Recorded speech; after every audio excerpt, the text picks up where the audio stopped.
¿A dónde está papi?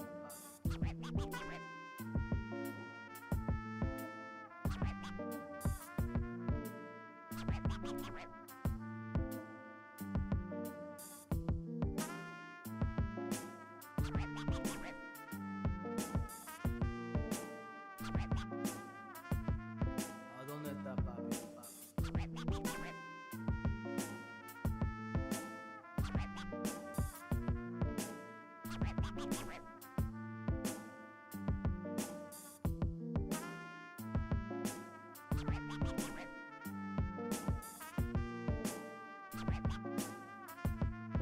¿A dónde está papi?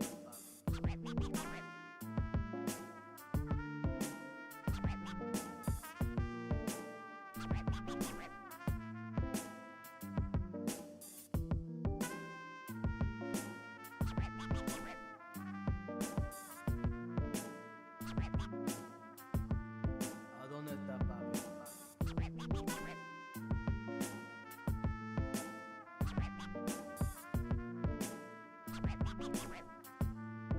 ¿A dónde está papi?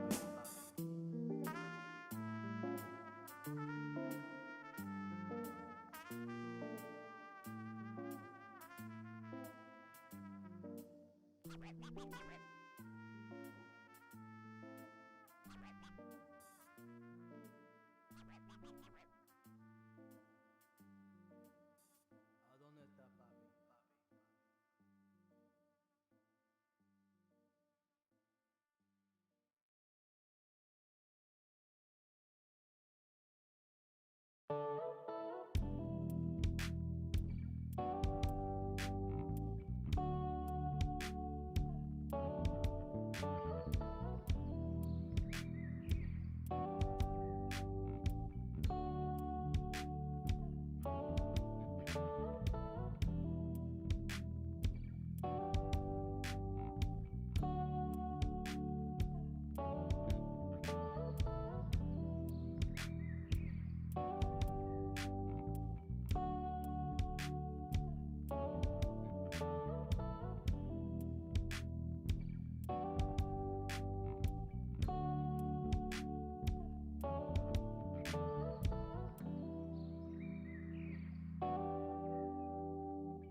folks, we have quite a few things to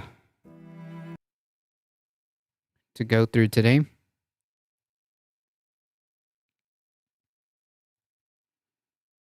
Let me make sure I got everything going. All right. Welcome, everybody. By the way, that last Windows update damaged 3 of the drivers. I was up to 2 a.m. to fix it and fix it on AMD PC. Hopefully it stays fixed. Yeah, I had a like right before I started, I updated OBS, which is always a roll of the dice in and of itself, but I don't know why Stream Elements the little docs aren't even showing. So I have no idea. I have no idea. Heat, thank you for the 10 biddies. Alio, thank you for the 12 biddies. Thank you so much. So, yeah, I don't know.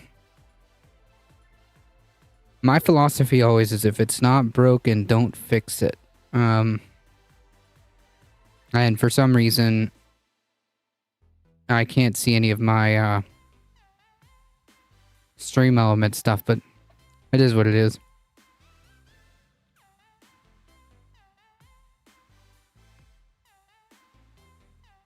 Folks, don't forget, once again, if you haven't already joined the Discord,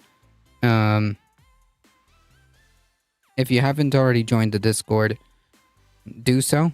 There's going to be a movie event.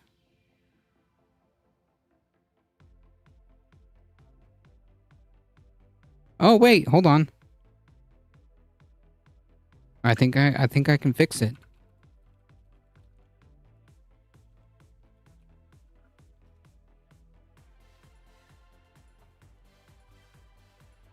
There's going to be a Discord movie event.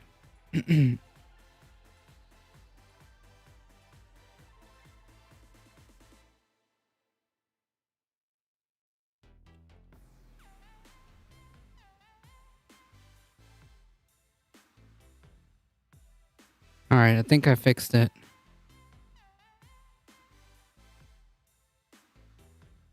Challenge mode stream. Yeah.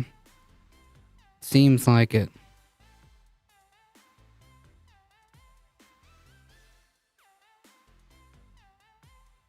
Ooh, never mind. I was hoping to get the golden Kappa emote, but I guess not. Anyways, also if you're on the YouTube, join if you're on the YouTube, like the stream.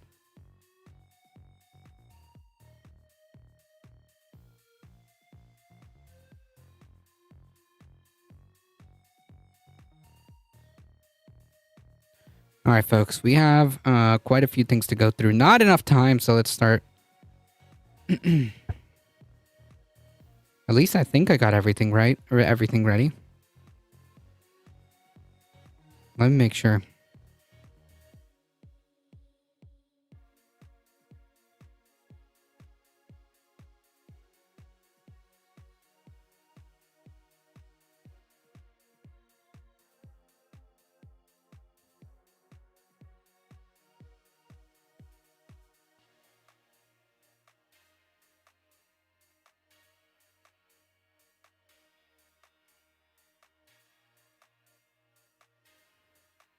I'll see how Discord treats me. I've not even tested my mini PC when it comes to gaming. Will it get hot? Can't confirm at this moment. I don't know. It depends on what you can get out of it. I mean, if you can stream pretty good, like if you have no problems, play some games. I mean, if I can.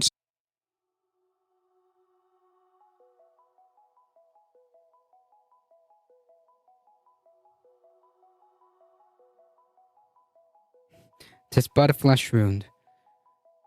I can barely play games from 10 years ago.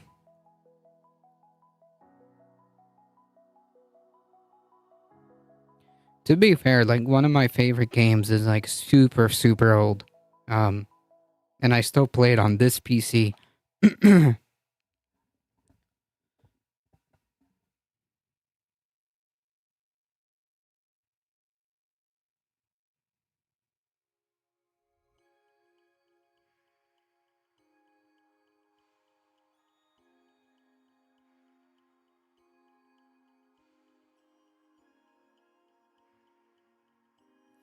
Age is Just a Number was the name of the Aliyah album that was produced by R. Kelly, no? I believe so.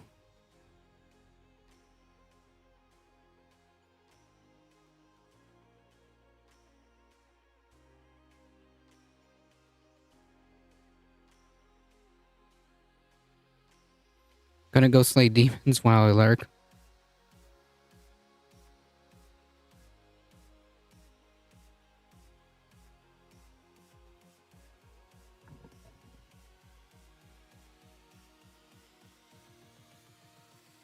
Save $66 on YouTube TV.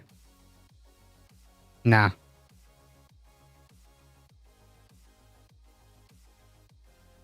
Yeah, to be fair, they're not referencing R. Kelly. To be clear, I should say. Congresswoman MTG, Marjorie Taylor Greene. We're going to be talking her new book. You did something a little different in your endorsements. Can you tell us a little bit about that? By silly topics, but still better than talking about talking about Republicans or Trump, also Republican. Yeah, I don't know. It is what it is, you know?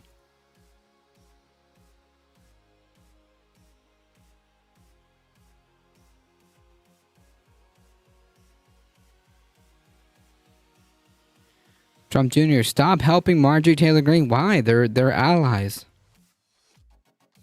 They're the same. They're aligned. Their interests are aligned.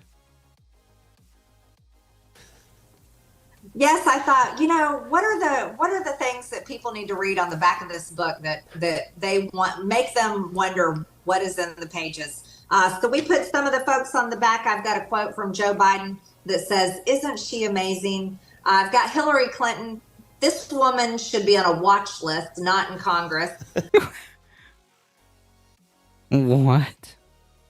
That's really the stuff that they put in the back of the in the back of the book. Oh man. Whew. He needs Coke money, so he streams. Just to be clear, we're talking about Don Jr., okay? I've got a great quote from Nancy Pelosi. MTG is the cause for trauma and fear among members of Congress. Liz Cheney, Whoopi Goldberg, and AOC. So I thought, you know what? Let's put them on the back of the book. I don't need anybody else to say anything more about me.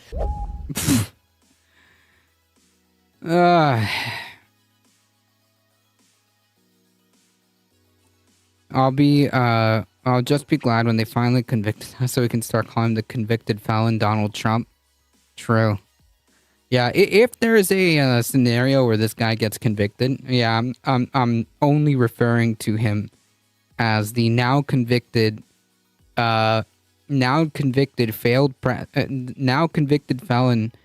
Wait, how do I put this? The now convicted felon, failed presidential candidate Donald J. Trump.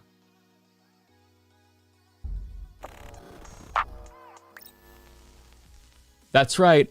Congresswoman Marjorie Greene wrote a book, which comes as a real surprise to me for the... So just to be clear, I highly doubt that she actually wrote this book. Just to be clear, I highly doubt that she wrote this book, so I don't know. Heat with the 10 biddies, thank you. You can already call him an insurrectionist that was factually founded by Judge. Yes, that's actually true.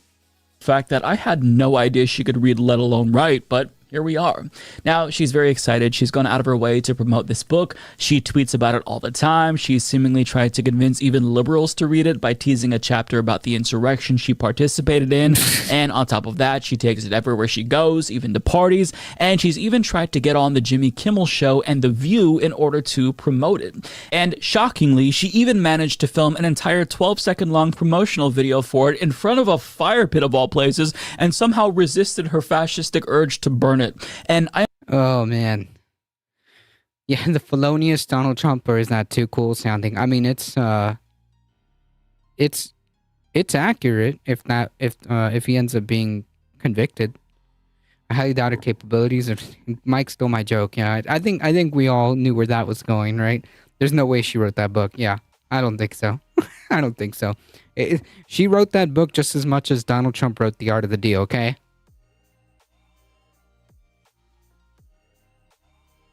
I understand that she obviously doesn't want to burn that book because it's hers, but you'd think that muscle memory alone would be an issue, but apparently not. Now, in true Trumpian fashion, she's even lying about the crowd sizes over promotional events for this book.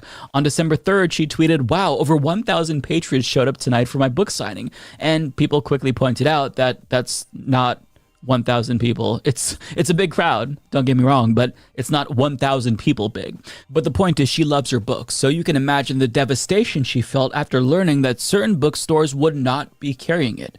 Newsweek reports, according to the Washington Examiner, Hudson Booksellers said in an email to Donald Oh man, let me guess. Now they're gonna claim. Let me guess where this is going. They're gonna claim censorship. Case against Stormy Daniels and Jean Grow. Donald Trump loses in the 2020 election. Yeah. I just praised Britney Spears for hiring a ghostwriter. Probably, so if you can't write, you hire someone who can. Well, are we talking about like music? Because that's a whole different thing.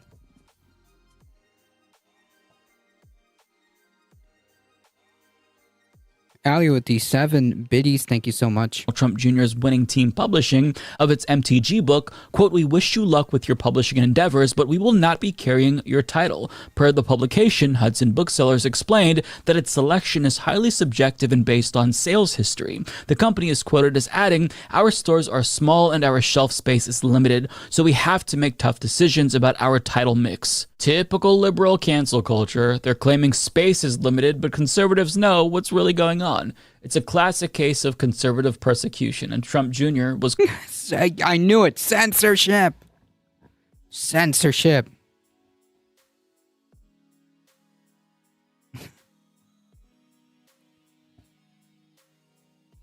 Oh, her book. Gotcha. Not that she wrote her music. There's a lot of artists that don't... There's way too many artists that don't write all of their own music. That's very common.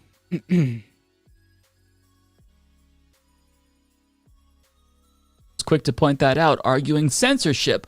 Hudson Books refuses to carry America First authors. They refuse to carry winning team publishing authors Judge Jeanine Pirro's book and Carrie Lake's book. Now they're refusing Marjorie Green at airport bookstores. I also learned that they're... Oh man, what a shame, dude. You can't buy Marjorie Taylor Greene's book at the airport.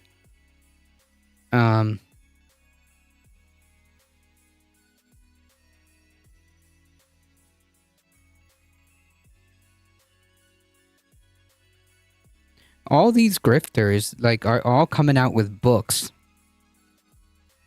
Like, is that the new thing? Did we move on from podcasts? Am I behind?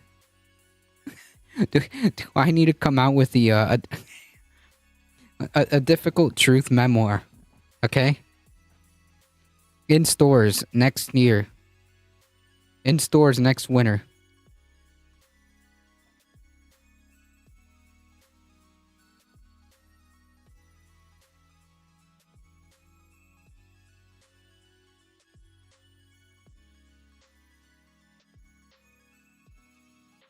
Yeah, and then run for president. That's right. Maybe in a couple years, okay?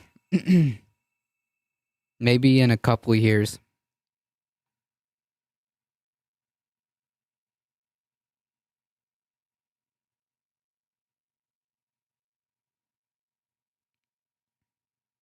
That's right. It's the machine. Spit out some product. Exactly. For being the silent majority, they're awfully loud. True. I have to give Hudson Books and Taylor Swift some money, making GOP unhappy.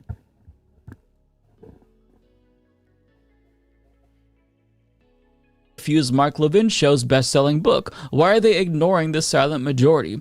But wait, it gets even worse because Marjorie Green chimed in, adding, Hudson Booksellers is refusing to sell my new book, MTG, in its stores, but the Groomers Hudson Books sells children's books. Oh, there it is. Man.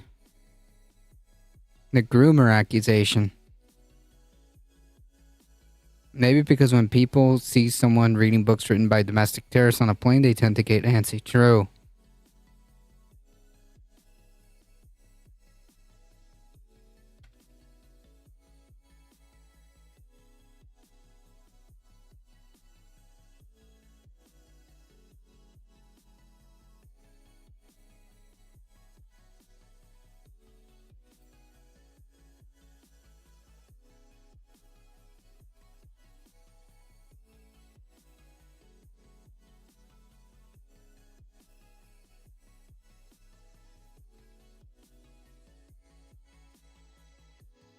Books that lie to innocent little children that they can change their gender. Buy my book, MTG, to read how I'd like to lock up groomers. Jesus.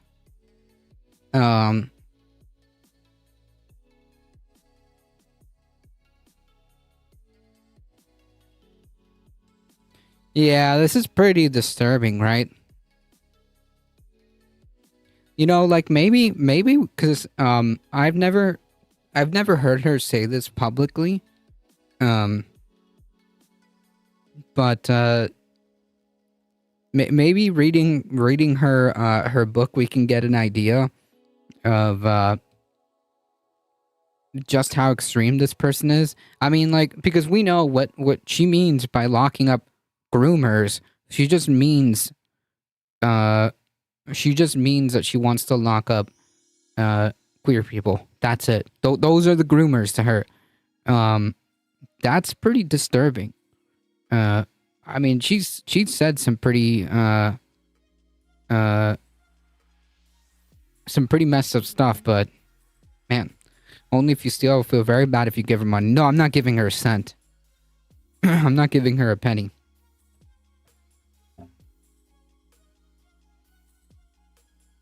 I will sail the high seas before giving her a penny. I'm just saying that, like, maybe to get an idea of just how gone these people are, or just how dangerous these people are. Maybe getting some sort of leaked copy might give us some detail as to what they're really talking about. Because in those books, I'm sure she's like really she's really speaking to her audience, right? Like, that's pure, unadulterated, like what she wants to say to her crowd, right? Hey, you down with the Straw Hat crew? I have sailed the high seas many a time, but I have not watched that anime. I find conservative books in the free libraries and thumb through them. They're always garbage, so I just put them where they belong. Yeah, allegedly. Allegedly, I have come across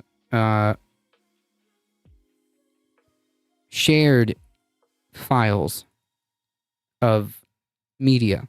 Yeah. Allegedly.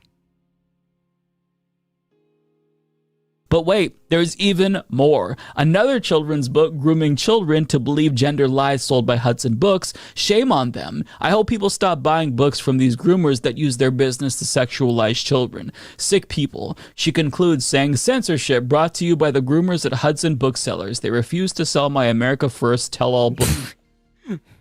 Ah, man. Phenomenal stuff. Man, it like, if this wasn't so dark, you know, I would be making a lot more, like, jokes for the sake of, like, joking. This is more like sarcasm for the sake of, like, damn, This person is actually in power. This person is an elected member of Congress, writing books and about, like, or at least a section of that book, threatening to lock up queer people under the guise of, like, locking up the groomers. Man, that's pretty dystopian. And the fact of the matter is, like, this is the same party who currently holds the House, although albeit by a thin margin. And this is also the same party who has a chance of winning the presidency. These type of people. That's pretty disturbing. How's it going, Mouselander? Welcome. I go to PetSmarts and yell at groomers. Am I doing this right? Probably not. Book MTG. So their refusal to sell her book doesn't constitute their free exercise of speech. It's censorship, according to her. And the irony of her crying about censorship while saying that she wants to literally imprison writers and publishers. Yeah, so none of these people are, like, actually against censorship. That's never, like, the that's never the game with these people. They actually don't care about censorship. The whole spiel with these people is not that they care about free speech. It's that they just want to be bigoted, hateful a-holes, and they don't want to be confronted. They want to be able to be. They want to be able to be that and say these things and not be challenged. That's their angle when it comes to the whole, like, free speech nonsense. They don't care about free speech.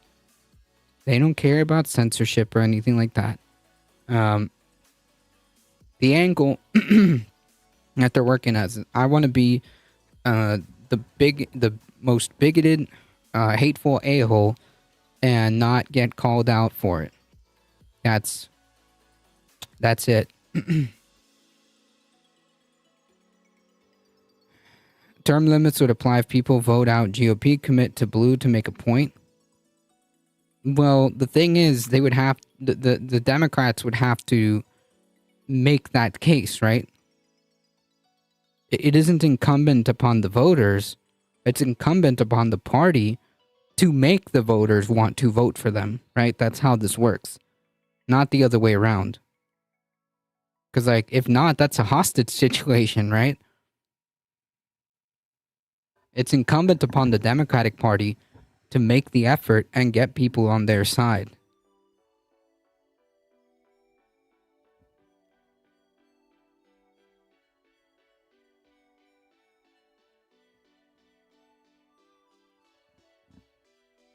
That's right. It's about me. Exactly. When these clowns talk about, oh, I'm a free speech warrior, what they mean is, like, stop calling me out. That's it. Exactly. Otherwise, that's an abusive relationship. Yeah, it's a one-way street. That's not how. Like, even, and mind you, we're only talking about the context that we're confined into this current garbage system, right? Like, we're only talking about what we can maneuver within the electoral side of things, right? That's all we're talking about in the context of electoral politics, and confined to the system that we're in here. This is supposed to be a representative democracy. If you're not representing me, then why are we talking? Does that make sense? You are here to represent me. If you're not going to represent me, why are we having a conversation?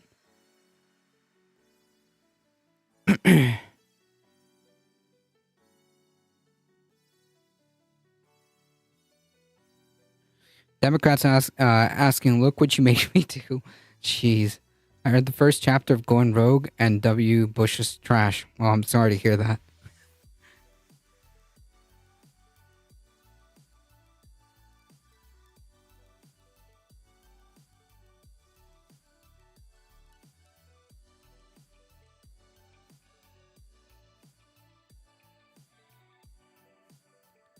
They do have the right to not vote, but if GOP gets in, then what?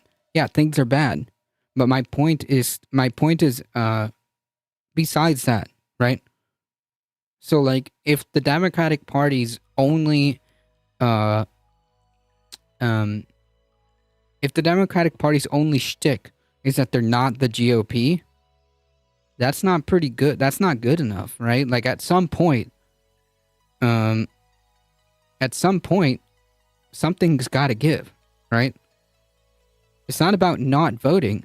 It's about the party that supposedly wants my vote needs to do the work to get my vote. That's how this works, right? Like, I'm not going to default. Like, it shouldn't be. We shouldn't be in a scenario where, like, by default, the vote is already predetermined, right? Does that make sense? Like, how is that fair? And how does that work in a representative democracy? It doesn't, right? Because at that point, you might as well say then voting is pointless. There's a lot of other there are no 4 other political parties to defeat both Dems and GOP. No, this isn't about defeating the this isn't about defeating the Dems or the GOP, although the Republicans should be defeated. That is no doubt. My point is that why, as a party, isn't the Democratic Party making an effort to earn votes? Right? You may be forced to think the least worst option. Exactly. And that's, yes.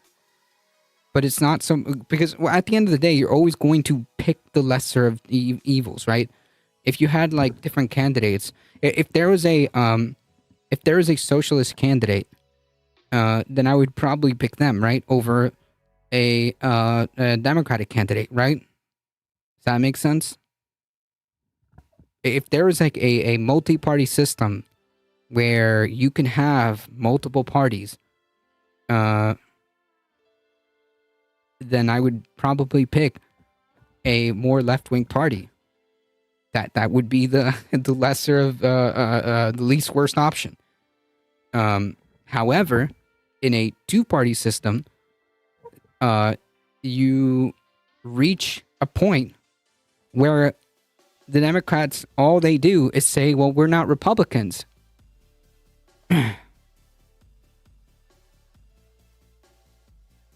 We've reached an impasse where all the Democrats offer are, well, we're not Republicans. In which case, like, okay, but that's not good enough, okay?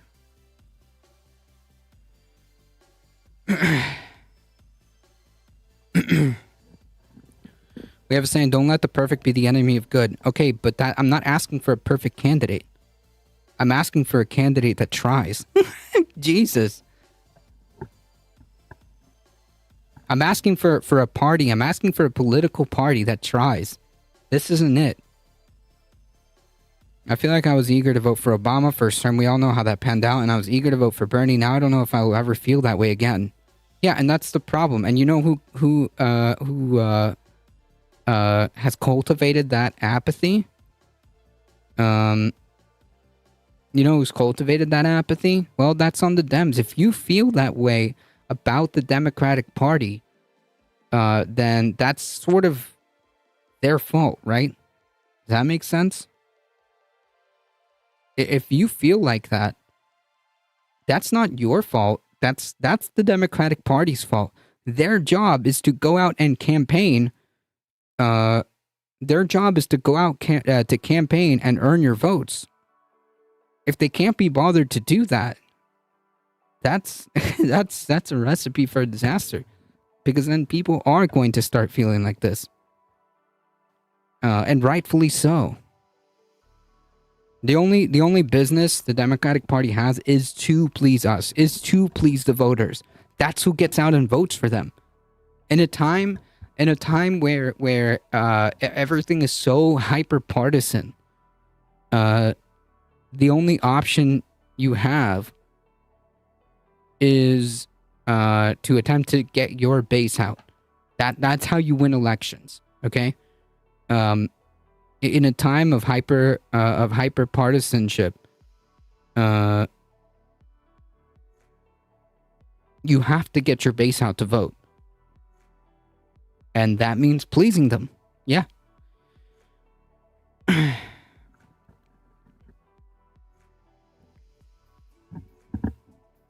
If anyone really does not want to vote, that is your right. Yeah, and that's fine. But the problem is that why do people feel that way?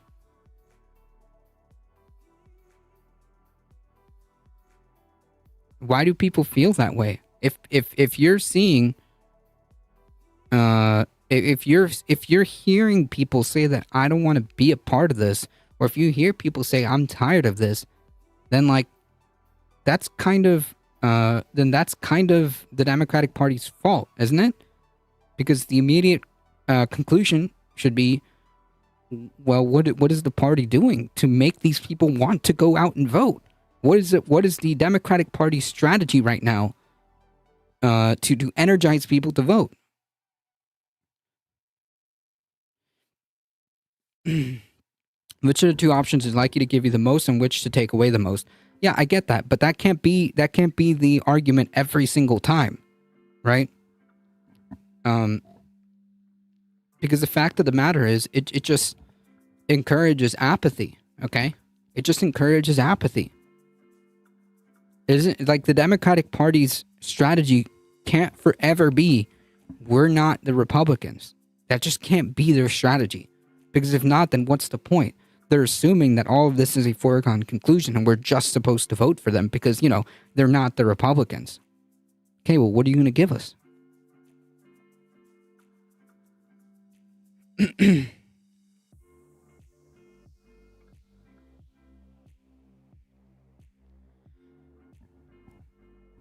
What are you going to give us? What are you going to do for us?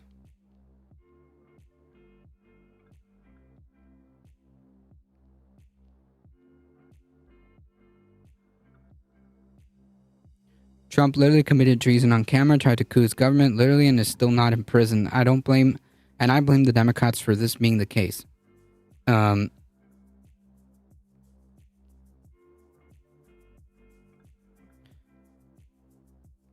Please don't take offense, but feelings should never enter into who you vote for. The only thing that matters is who will work for the needs of constituents. That's it. Politics is not sports. The representative literally have people's lives and quality of life in their hand. Yeah, 100%.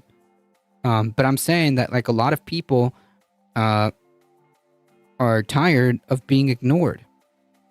The very same representatives who do have the power of people's lives in their hands, refuse to do anything. Refuse to do anything about it. So essentially the conclusion that people arrive to is that, well, I feel like I'm not being listened to. Why am I playing? Why should I go up to bat? I understand what you're saying, but I'm saying this is a real conversation that people have. And these conversations make or break elections. And if the Democratic Party is out here playing games, you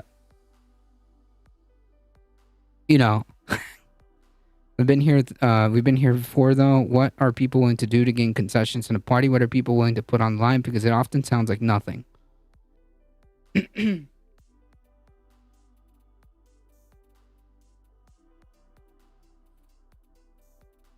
Well, I would argue that we did a lot. Do you know the monumental, Herculean effort it took to win both Georgia senators and the presidency? We literally delivered the Senate and the presidency in a Herculean effort.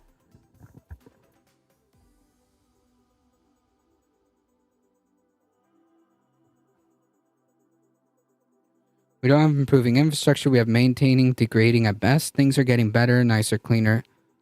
In general, the Dems don't address any of these things.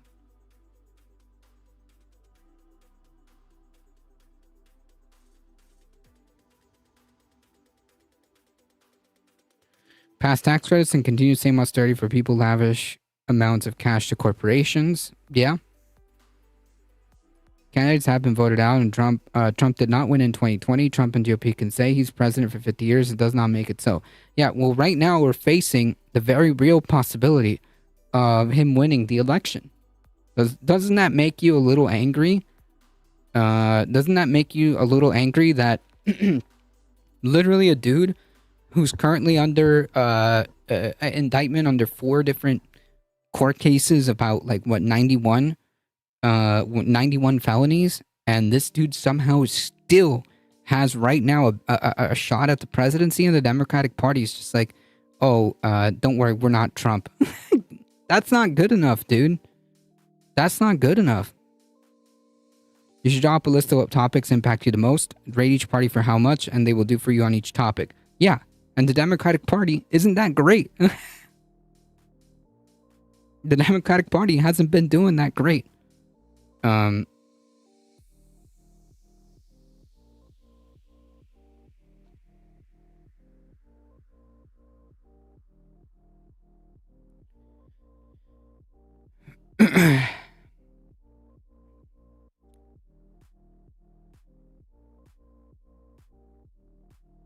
You think Trump is going to win? It's possible.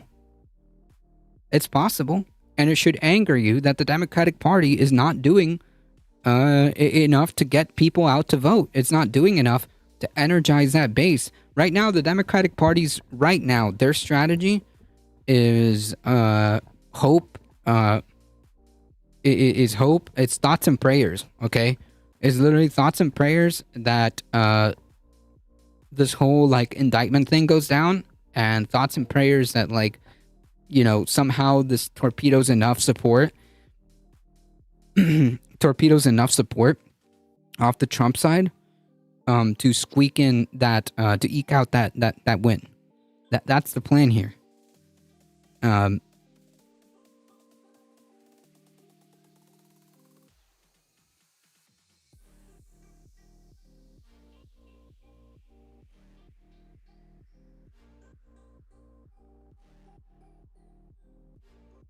Now who knows?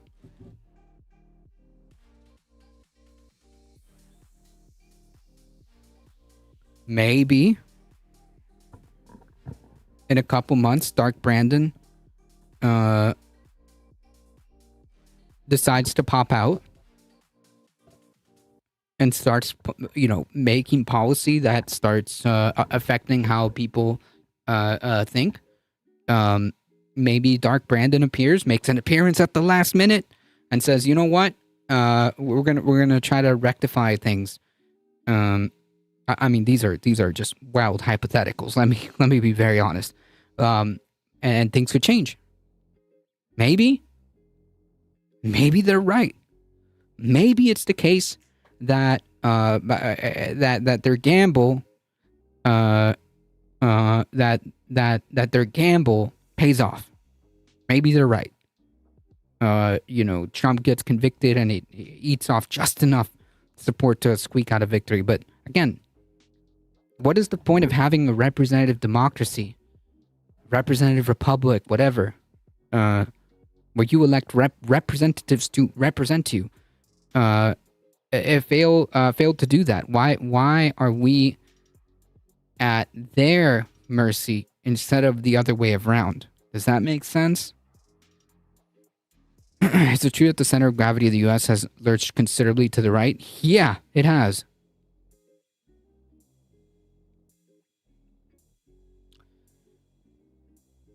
The Washington Post and OK Magazine reports that President Biden is frustrated at poll numbers, but is it true? Can we trust any of this message? I mean, I would be. Why is that? I mean, you know, I don't know how trustworthy OK Magazine is. I don't know how how how that works. But I have eyes. I've seen the numbers. They don't look great. So if I was the Biden campaign, I'd be pretty freaking frustrated. I'd be pretty frustrated because we're 11 months out, and believe it or not, that's not a lot of time. Because if these numbers continue within 3 months, that's we're in the red zone. If these numbers are we're in the orange zone.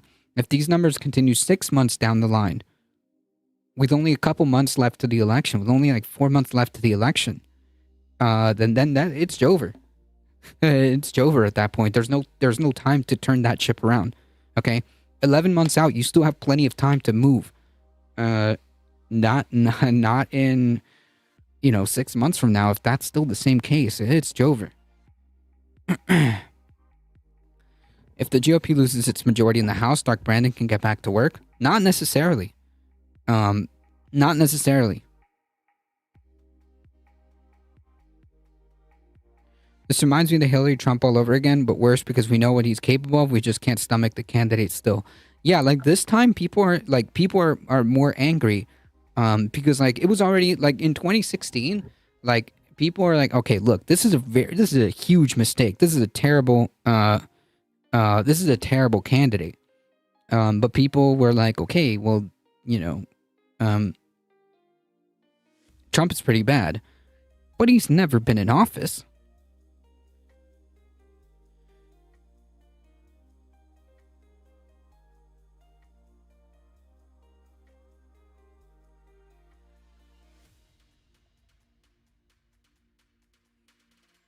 President Biden frustrated at unacceptably low poll numbers. Yeah, I mean, like, again, this is OK Magazine, but,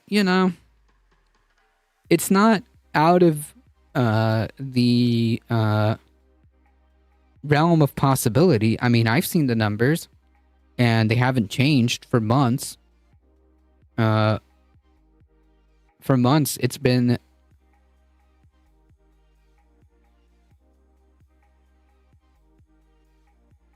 For months, it's been pretty stagnant. Statistically speaking, it is currently statistically speaking, it's been a tie for a long time.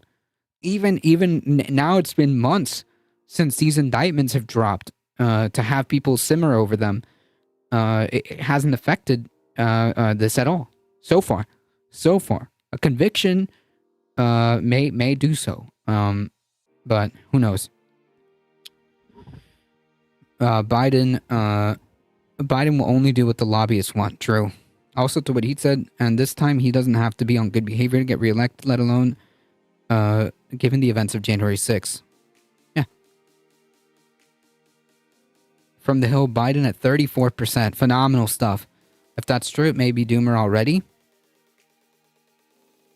Well, it's not over just yet. That's why the time to complain about this. That's why the time to be angry is now. The time to be angry is now. The time to be furious with the Democratic Party is now. The time to be screaming at the Democratic Party is now. And you could tell. You could tell that some of this is working.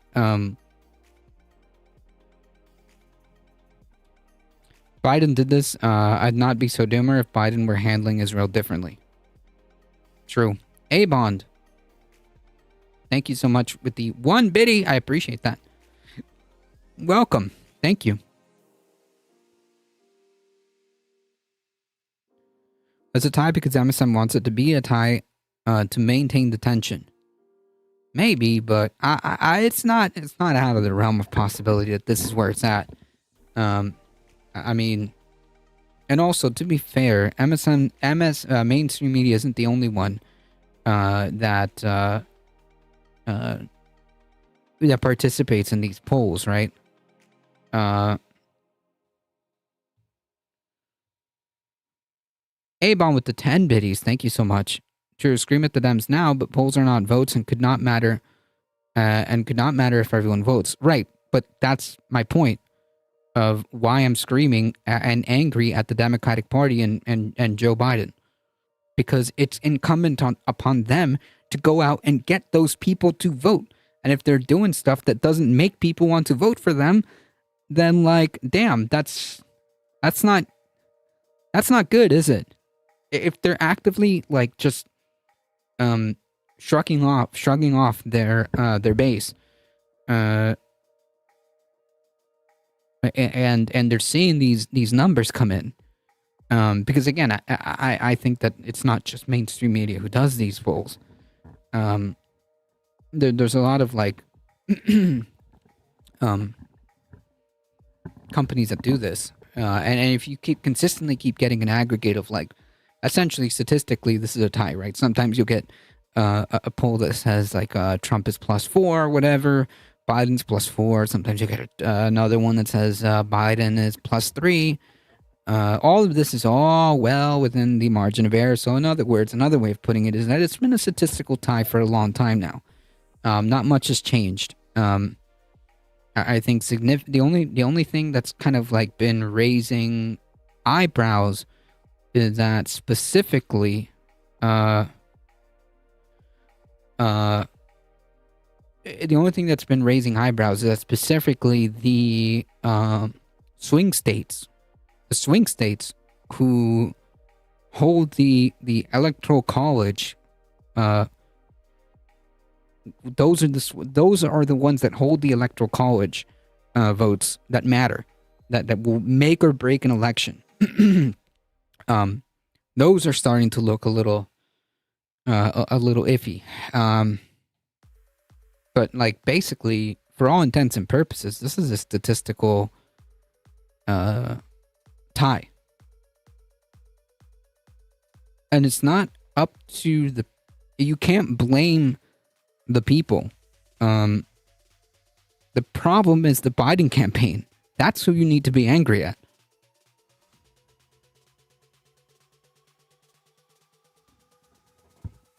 Because if people are telling you that they're not very enthusiastic about voting for Biden, then whose responsibility is it to go out and get those votes? Whose responsibility is it to go and campaign?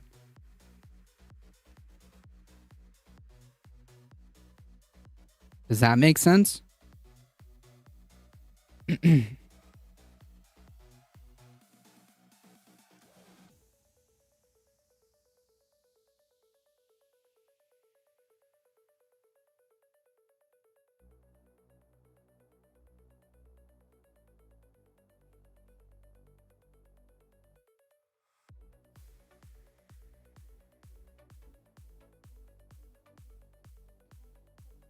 They are, by shaming us all.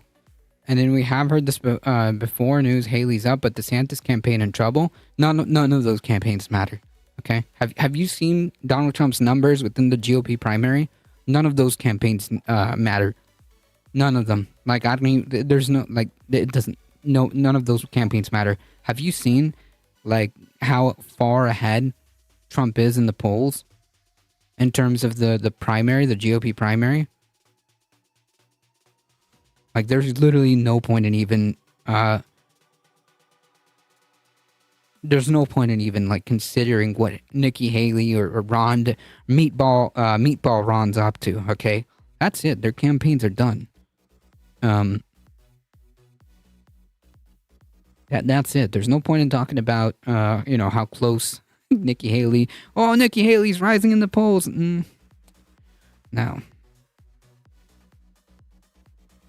Yeah, Jeb is as likely Haley or any of the others. Yep. Would you consider any of those guys or gals for VP, or are they kissing his ass for no reason? I have no idea. I have no idea what this guy's gonna do in terms of vice presidency. I have no idea. Ambulance, how's it going? I have no idea what this dude's strategy is going to be. Honestly, I almost think like it's irrelevant, right? I almost think it's irrelevant. Because like does it really matter who he picks as vice president? Probably not, right? Like he could probably pick he literally like this is how the cult works, right? Check this out. He could probably pick like Nikki Haley as vice president. Like this is just a hypothetical, okay? It's not gonna happen, but just a hypothetical. He could literally like he could literally pick Nikki Haley as a vice president, and they'll go from like, oh, she's just like the embodiment of the swamp, and she's no different than the Democratic Party, to, oh, you know, Trump in a 200D chess move has now put the swamp right where he wants them, right? Like, come on. It doesn't matter who it is.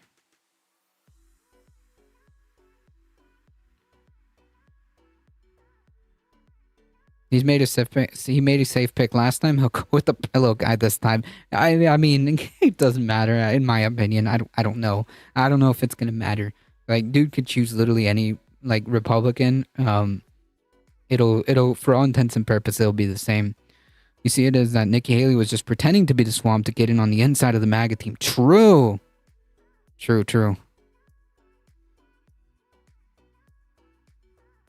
I thought so too, but isn't he a huge sexist? True.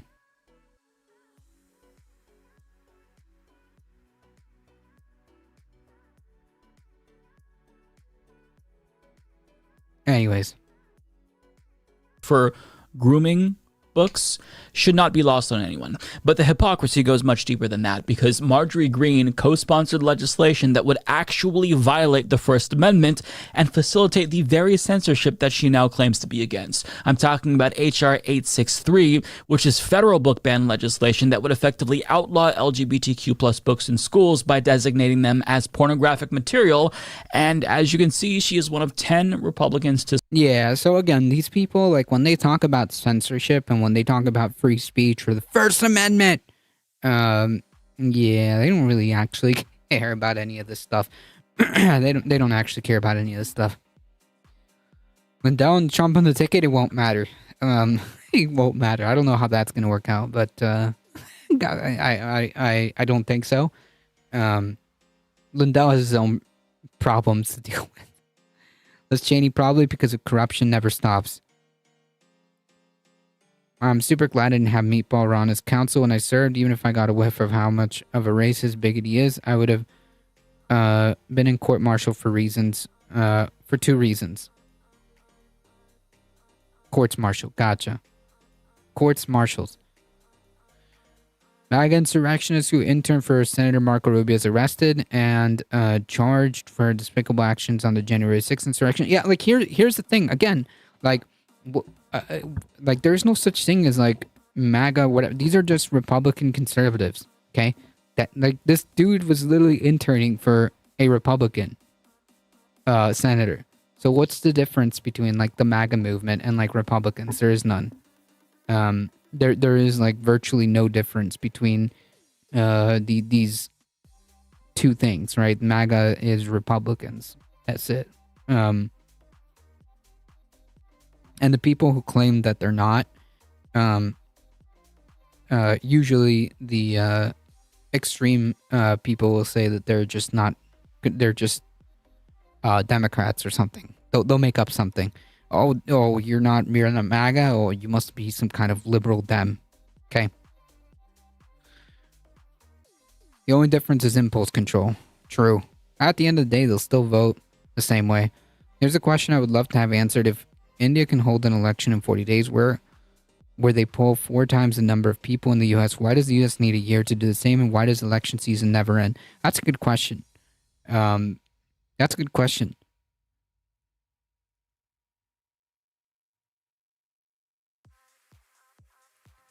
I guess elections are huge, like money pits. So, you know. to support it. And as LGBTQ Nation explains, schools are not distributing pornography to students, and publishers are not selling porn magazines to schools to stock their libraries. The mention of sexually explicit material likely refers to books that discuss LGBTQ plus people.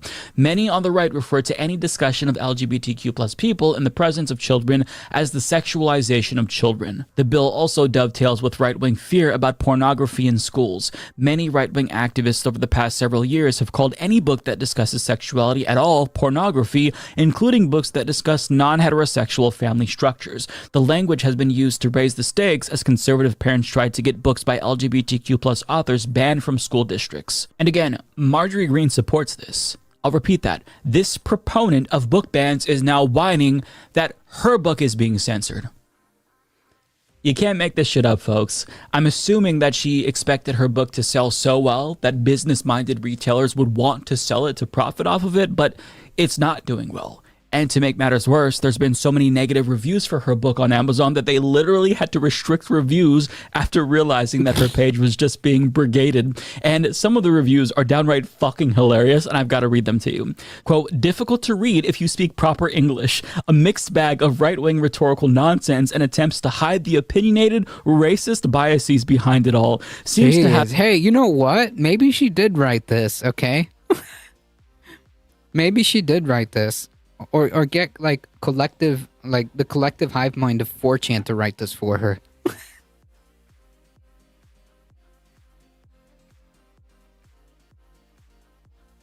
Have been ghostwritten in part by a grammatically challenged middle schooler and partially by AI, damn, but not a good one. Tough to read, but easy to put down after just a chapter or two. The hard part is picking it back up and continuing, knowing almost verbatim what is coming next. And I love how 421 people found this helpful. Lovely.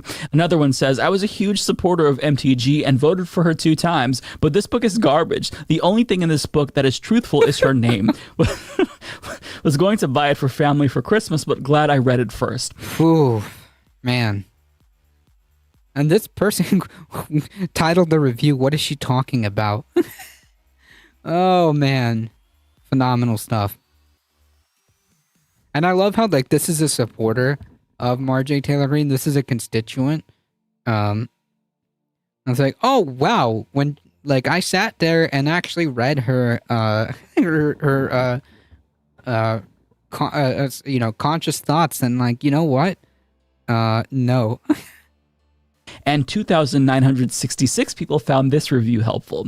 Another one. When I heard MTG had written a book, my initial thought was it must be a coloring book, but nope. Sure enough, it's actually a book with words in it. Shazam. 3,964 people found this helpful. And finally, I couldn't get through half of the book. MTG is living in a different world than most people. You can tell it stretches the truth and imagination. And we are barely scratching the surface. The reception to her book has been so overwhelmingly negative that articles have literally been written about the tweets about her book that joke about using it as toilet paper. But it's not just shit posters ripping her book to shreds. There's also actual reviewers who published scathing reviews about it. For example, The Guardian's Lloyd Green writes, venom, score settling, fiction, self-absolution, self-aggrandizement. Green's book MTG has it all. So I guess the moral of the story is you don't get to cry censorship after you used your position of power to enforce actual censorship. Right, because the fundamental issue isn't censorship, right?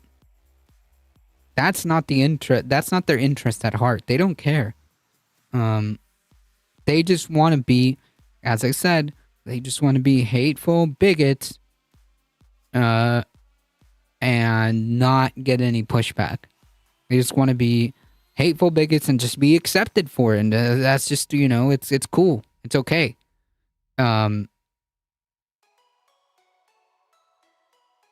That's what this is about. And when people aren't having that, when people aren't, you know, stalking your books and people aren't reading your shit, then it's, you know, then they're censoring conservatives, whatever. And furthermore, if Marjorie Greene is actually a believer in God, she has to suspect that all of this has been God maybe trying to teach her a lesson, right? Maybe he's trying to inform her about the perils of book banning and how the negativity that you put into the world comes back to you. But I mean, I don't think that she's gonna think that way because she's incapable of learning anything, but at least we all get a good laugh out of this at her expense, right? True.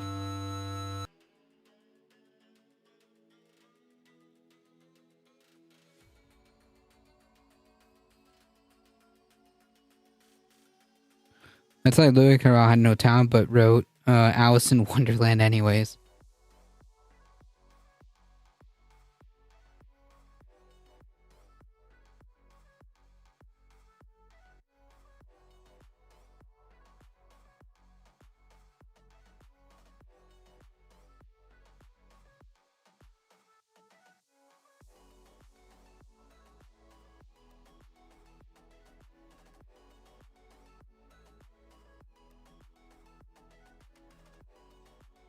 Folks, things are starting to get a little dicey down here in the Sunshine State of Florida. We have the chair of the Florida Republican Party, Christian Ziegler, who, as we all know, we've talked about this, of course, he's being investigated by the police for allegedly sexually assaulting a woman with whom he had also been having a three-way relationship with his wife, Bridget Ziegler, who happens to be a founder of Moms for Liberty and serves on the Sarasota County School Board. So the three of them had apparently, according to what they told police, been engaged Sir Slick Rock, thank you for the follow. I appreciate it. with a kind of, I don't know how long, but for some time, they had been engaged in a three-way consensual relationship. And then there was an instance, according to the third woman, where Christian showed up at her apartment. They were supposed to all meet up that day, but Bridget couldn't come. And the third woman alleges that at that point, Christian went ahead and sexually assaulted her. She did file a police report. It is under investigation. No charges have been filed. But this obviously creates some pretty bad optics for the Republican Party of Florida. Both with Moms for Liberty, with the school board, and Yeah, I mean, like, optically, yeah, but, like, these people have no shame. These people have no, like, concept of, like, hypocrisy. They don't care. They don't care. Every accusation is just a confession. Yep. Yeah, that's like the slogan / motto, of the, of the Republican Party, right?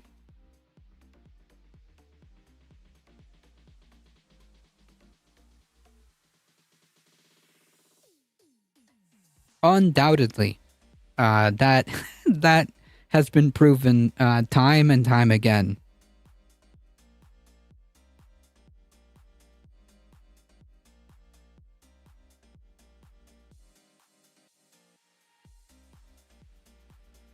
and of course with Christian himself running the Republican Party of the state. So Ron DeSantis, Rick Scott, a bunch of other high-ranking Republicans here in the state of Florida have said, Christian Ziegler, you need to step down. We know you haven't been charged, and you absolutely deserve your due process. We hope you, emerge, with no marks from this investigation. But at the same time, dude, we got a presidential election in less than a year. In Florida, some people still think it's a swing state. I don't think it is. But anyway, having, a guy accused of sexual assault running our Republican Party in this state, probably not going to work out super great for us. So we want you to resign. And by the way, the Sarasota School Board voted last week unanimously to demand that Bridget Ziegler resign from her position on the school board. And she says, nope, I'm not going anywhere. And apparently Christian Ziegler, amidst the calls for his resignation, says, I'm not going anywhere either. Unless reports say you give me $2 million. Yep.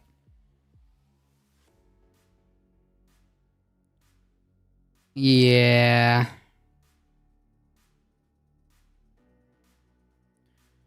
Well, if you can get to the new Joe Scott video on accelerationism and billionaires.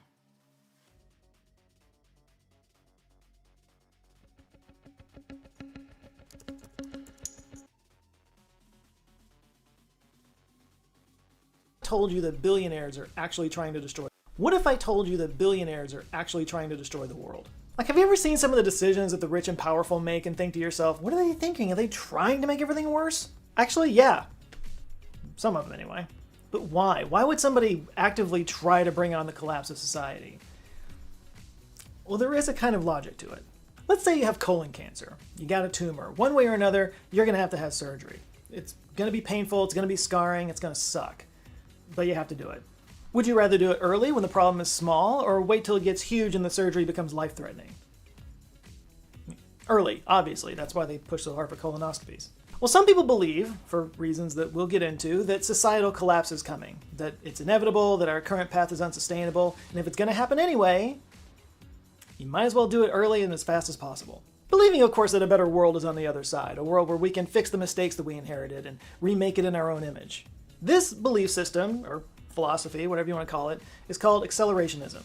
And it's a whole thing. Or maybe billionaires just want to keep the money machine going, and they feel like this might be a way of continuing. Well, we'll see if we can try to finish it or get to it.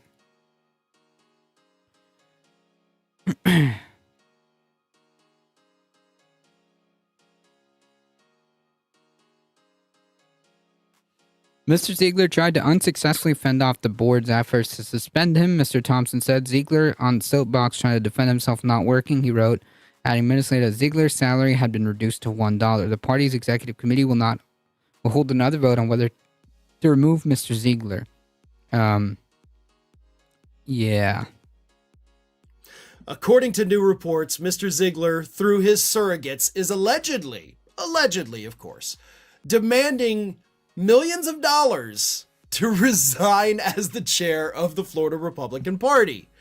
Like, you're not owed anything, dude. Like, even if your demand was for $5, you are not entitled to that. This is not that kind of position. If they tell you they want you to go, you have to go. And you don't have to, technically, but they have actually already started the process of trying to forcibly remove him as the chair of the Republican Party. You know, kind of doesn't tell you that these Republicans have a ton of faith that Mr. Ziegler is going to beat these charges. So we'll wait and see what happens. Obviously, this is a story we're going to follow. I feel like it should still be a much bigger story than it is, right? The chair of the Republican Party of the fourth most populous state in the country allegedly raped a woman. I don't know about you. Kind of feel like that's a really big one that the media is not paying enough attention to. One of today's video sponsors. Yeah, I mean, yeah. Well, you know, we all saw how they handled the whole Trump situation. So, yeah.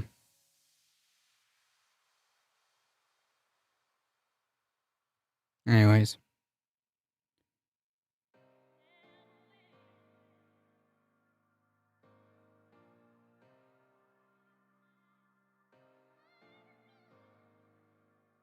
Yeah, it's a strange kind of political philosophy because it's being embraced by the extremes on both sides. Like, you know, they say you can go so far right that you wind up going left again and vice versa. Well, this is where the two extremes meet. So since we're about to head into yet another most important election year ever, I thought I would take a deep dive into accelerationism. Who's behind it, where it comes from, and why it's the worst kind of doomsday prophecy. The self-fulfilling kind. So before I jump into this, I just want to say this is not a political channel. I generally try to keep my political views out of my videos, though it does pop up every once in a while. I know because I hear about it. And for the most part, this isn't going to be a political video. It's really more about society and the future and where things are going, but there's definitely political elements in it. So if you're the type of person whose comments explode into all caps at the mere acknowledgement of an idea that you don't agree with, I suggest maybe you take an aspirin. I hear they help prevent strokes. Despite the ism in the name, accelerationism isn't so much a movement as a concept that can be applied to any political leanings, hence the fact that it's been embraced by both sides of the political spectrum. If left is blue and right is red, then accelerationism is magnum. The basic gist, like I said at the beginning, is that if a system is doomed to fail, accelerating that system will help it fail faster. Exactly how you do that will vary on the system, but the goal is the same. Accelerate the system to the point that it can no longer sustain itself and watch it collapse. The term itself is fairly new, but this concept's been around for a long time. Actually, one early example that we can point to is none other than Karl Marx. In the same year the Communist Manifesto debuted, he released a set of statements that might be surprising today because they're actually very pro-capitalism and free trade. But they make a bit more sense next to his belief that capitalism, quote, pushes the antagonism of the proletariat and the bourgeoisie. In other words, by favoring free trade, he was hastening the revolution. He advocated accelerationism long before it had a name. He targeted capitalism, as many modern accelerationists do, but the same concepts have been applied to all kinds of societal systems, including racism, sexism, wokeism, just to name a few. One could make the argument that there's a kind of technological accelerationism inherent in the talk around the singularity from people like Ray Kurzweil, Elon Musk, Sam Altman, all those guys. The idea that the singularity is coming, that superintelligent AI is inevitable, and the better option is to help it come about so that we can shape what it's going to become. And then whatever problems arise from it, we need to start working now to innovate our way out of it. Yeah, so far this might not sound too crazy. It depends. Have you heard Elon talk? I don't know. Wait for it. But stepping back, the actual term accelerationism has been attributed to a 2008 blog post by critical theory professor Benjamin Noyce. In the post, he cited Marx and some of his own earlier writings, though he did later admit that he may have accidentally gotten that term from someone else. Yeah, there's a fantasy novel called Lords of Light from 1967 that uses the term. It was written by Roger Zelazny, although he uses it in a much different way. In the book, it's really more about like accelerating human development to a more higher level godlike status, and the accelerationists in the book are the people working to make that happen. Noyce admits that he read the book and that maybe it kind of, snuck into his brain subconsciously. Who knows? It happens. By the way, if the name Lords of Light sounds familiar, you might be thinking of the movie Argo. That's the one where Ben Affleck played a CIA agent, and they produced a fake movie to get into Iran and rescue some U.S. diplomats that were being held prisoner there. In the movie, the script that they were using to make the fake movie off of was called Argo, but it was an adaptation of Lords of Light. So now you know that. So it was Benjamin Noyce who gave the idea a name, but it was English philosopher Nick Land who took the name and ran with it. It was an idea he'd been playing with for decades, but he just didn't quite have a name for it. Now he did. It was Nick Land who made the Karl Marx connection that I talked about earlier. He wrote about it in an article that he wrote called A Quick and Dirty Guide to Accelerationism. He also named Friedrich Nietzsche, Gilles Deleuze, and Felix Guattari as members of the same group. Nietzsche needs no introduction, but I'll take a moment to explain the other two, whose names I'm sure I'm murdering. Deleuze was a French philosopher, and Guattari was a French psychoanalyst. And in 1972, they published a book together where they introduced the concept of deterritorialization. This is the opposite of territorialization, which refers to restraints that keep a system in check. Deterritorialization means removing those restraints. So you can see why Nick Land drew a line from deterritorialization to accelerationism. Could we cram more syllables into these words? Jeebus. In the 1990s, Land was part of a group that was founded at Warwick University called the Cybernetic Culture Research Unit, or the CCRU, which sounds like some kind of evil organization from a Terminator movie or something. That might have been on purpose. They fancied themselves as a collective of renegade academics who came together in part to, quote, undermine the cheery utopianism of the time, according to one of the group's co-founders, Sadie Plant. They published numerous articles, held in-person conferences, and reportedly did a lot of drugs. Is that not everybody's college experience in the 90s? No? The CCRU eventually burned itself out, and its members went on to do other things, but this is where the left-wing, right-wing split started to happen. Another influential member named Mark Fisher started blogging under the name K-Punk.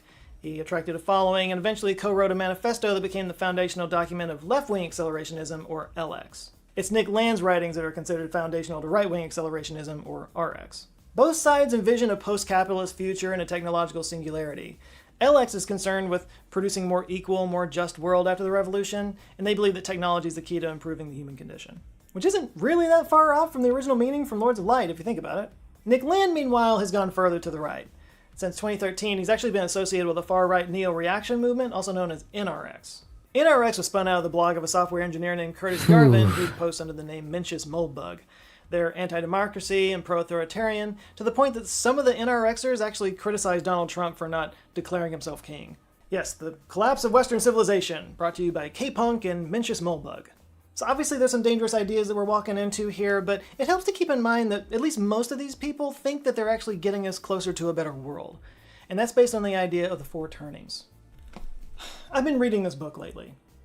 Not for this video, I've had this for a while. I'm about halfway through it, but I feel like I can talk somewhat coherently about it. It's called The Fourth Turning is Here, and it's written by Neil Howe, and it's a follow-up to a previous book from 1997 called The Fourth Turning by Howe and the historian William Strauss. Now, seeing me hold up this book is causing every single one of you guys to have at least one of three reactions right now. Yes. Jesus Christ. Yes, finally. Yeah, just do this. This is a polarizing book. To some people, this is gospel. To others, it's garbage on par with the writings of Nostradamus. But to those who are unfamiliar, the basic gist goes like this. The theory of the four turnings, which is also called Strauss-Howe generational theory, basically makes the argument that civilization is cyclical, that it operates in cycles. This mostly applies to Western civilization, but very specifically to the United States. These cycles last for about 80 to 90 years, roughly the length of a long human lifespan, and they've named these cycles saeculum, which is an old Roman word that has a similar meaning. I vaguely remember something like this. I didn't know it was from that book. Off topic, the actor Jonathan Majors found guilty on all charges of domestic assault. Yikes. Marvel fired him. Who is he? I'm not very good with actor names because I don't really care that much in terms of like trying to remember all the actors' names. Oh, Kang. Okay, gotcha. If there's going to be a collapse of society, at least our side caused it. And each of these cycles is made up of what they call four turnings. It's kind of like seasons of a civilization. They name those seasons the high, the awakening, the unraveling, and the crisis. And each of these lasts about 20 or 30 years. It works like this. Each saeculum is defined by a major crisis point, a world-changing event that upturns established institutions and is usually punctuated by a massive war, a total war in their parlance. This is the last turning in a saeculum, so they call this the fourth turning. Many proponents of this theory consider World War II to be the most recent crisis era. Following the crisis is the high period, the first turning of a new saeculum. This is when peace returns and society's on an upswing. It's an optimistic era. Social cohesion is high, community involvement is strong, and a collective vision for the future is widely shared. In the US, the post-war years of the 50s and the early 60s were our most recent high period, which is why it's often romanticized as the good old days. When people say they want to make things great again, this is the time period they're often talking about. The second turning is called the awakening. This is when the strict social conformity of the high period starts to wane and people start to search for more individual autonomy, often through spirituality and cultural rebellion. Whereas the crisis years are marked by political upheaval, the awakening years are marked by cultural upheaval. This is analogous to the consciousness revolution of the hippies in the 60s and 70s. The third turning is the unraveling period. This is basically the opposite of the high period, where collective energy is at its lowest point and individualism is at its height. It's marked by a lack of trust in government and institutions, and as a result, inequality begins to grow and divisions form in society. Divisions that... Is this just like a really long-winded description of like how capitalism brings in brings about like these collapses? Because like the way you can view it as like, well, dude, you're just describing how capitalism works.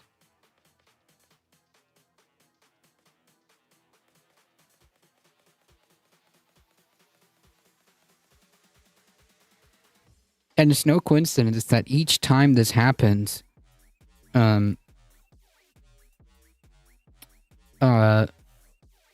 and more wealth and power becomes more and more consolidated into fewer and fewer hands, right?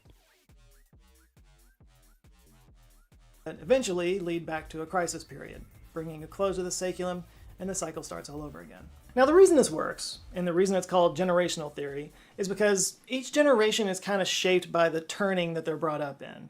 And as I'm not sure it's unique to capitalism. We just have better records now. Maybe. Because it's just describing like how capitalism works.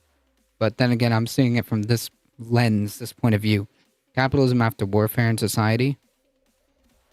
No, I mean capitalism generates... What they're describing these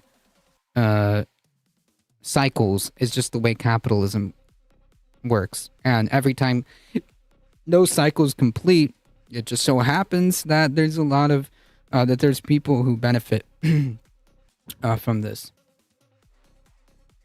they get older, they seek to change the world away from the values that were imposed on them when they were young. You know, everybody wants to undo the problems that they inherited. So there's an idea, or a saying, I don't think it's really tied to this book or anything, but it's that, you know, a generation that goes through war and experiences all the terrible things that war, you know, brings about, you know, they come out of it wanting to never see war again. And then their children grow up having heard all the stories about how terrible things were, what their parents went through, and they actually see some of the scars, physical and emotional, that they carry with them. So they avoid war as they get older. But it's the grandkids that come along, and of course they want to rebel against their parents, and they begin to romanticize the purpose and the greatness of their grandparents' generation. and then war and conflict become attractive again. Anyway, according to this theory, the different generations fit into different archetypes based on the turning that they were brought up in. And these archetypes are prophets, nomads, heroes, and artists. And as time progresses through the different turnings, each generational archetype has a different role to play in those turnings. And I think at this point I'm going to step back from it a little bit because this does get really granular and really detailed and frankly exhausting. And there's actually three different books that they've published that break all this down. But I think you get the point.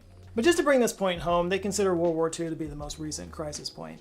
Are you talking about 8-year boom bust cycle? Because that's different. I mean, I guess, but like what he's talking about, like kind of culminates, I don't know, like just the latest one that they claim, that's the fourth turning cycle. The latest one they say was World War II. Why did that happen? Well, there was a lot of financial, socioeconomic problems that were probably geared by capitalism that led to a massive depression, and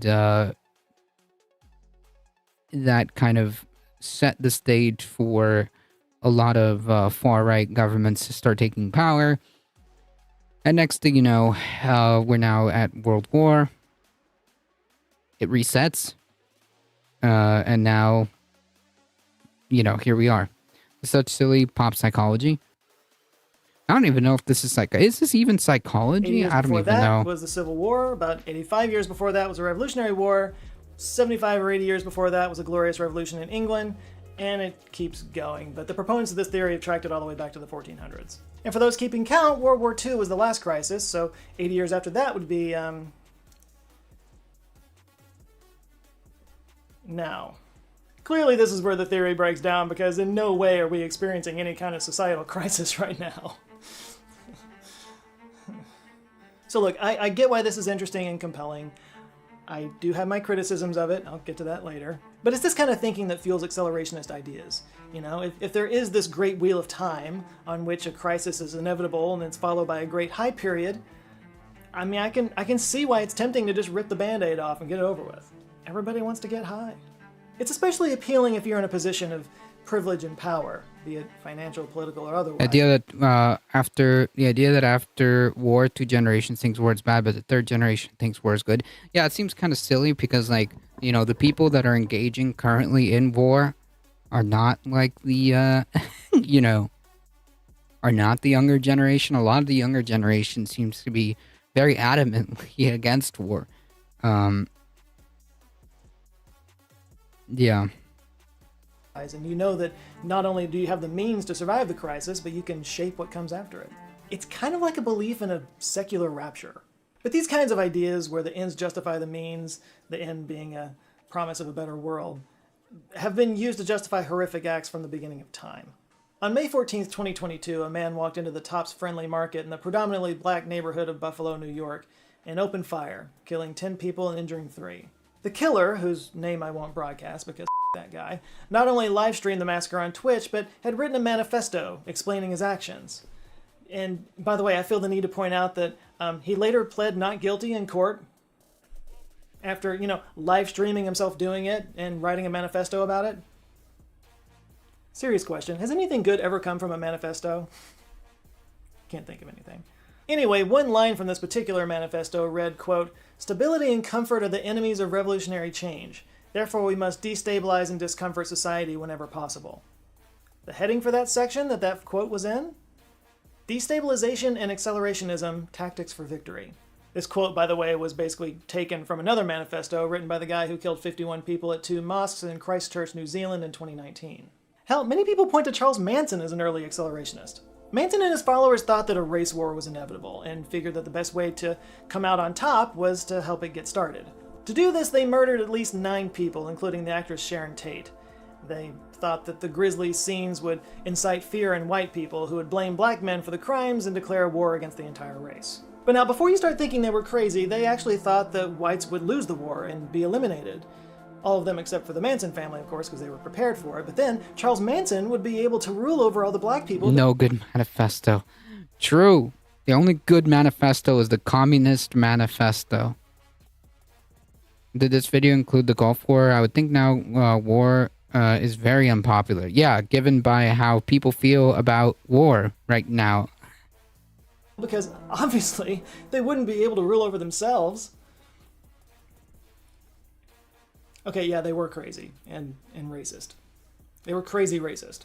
Not to be outdone in the crazy racist department, accelerationist language has been adopted by a lot of neo-Nazi groups in recent years, and a number of them have been arrested for stockpiling weapons and explosives, as well as committing and planning violent crimes. I'll put a couple of links to places like the West Point Combating Terrorism Center and the Foreign Policy Research Institute that talk about the specific groups and the threats they pose. You can go read it. It's sobering. Yeah, when it comes down to it, accelerationism and the four turnings theory are just another justification that terrible people are using to do terrible things. Yeah, and a lot of them, by the way, this sort of like four turning stuff is like starting to joggle stuff in my brain, because I know I've heard that term before, and most of the time it's a lot of like far right people who reference this kind of stuff.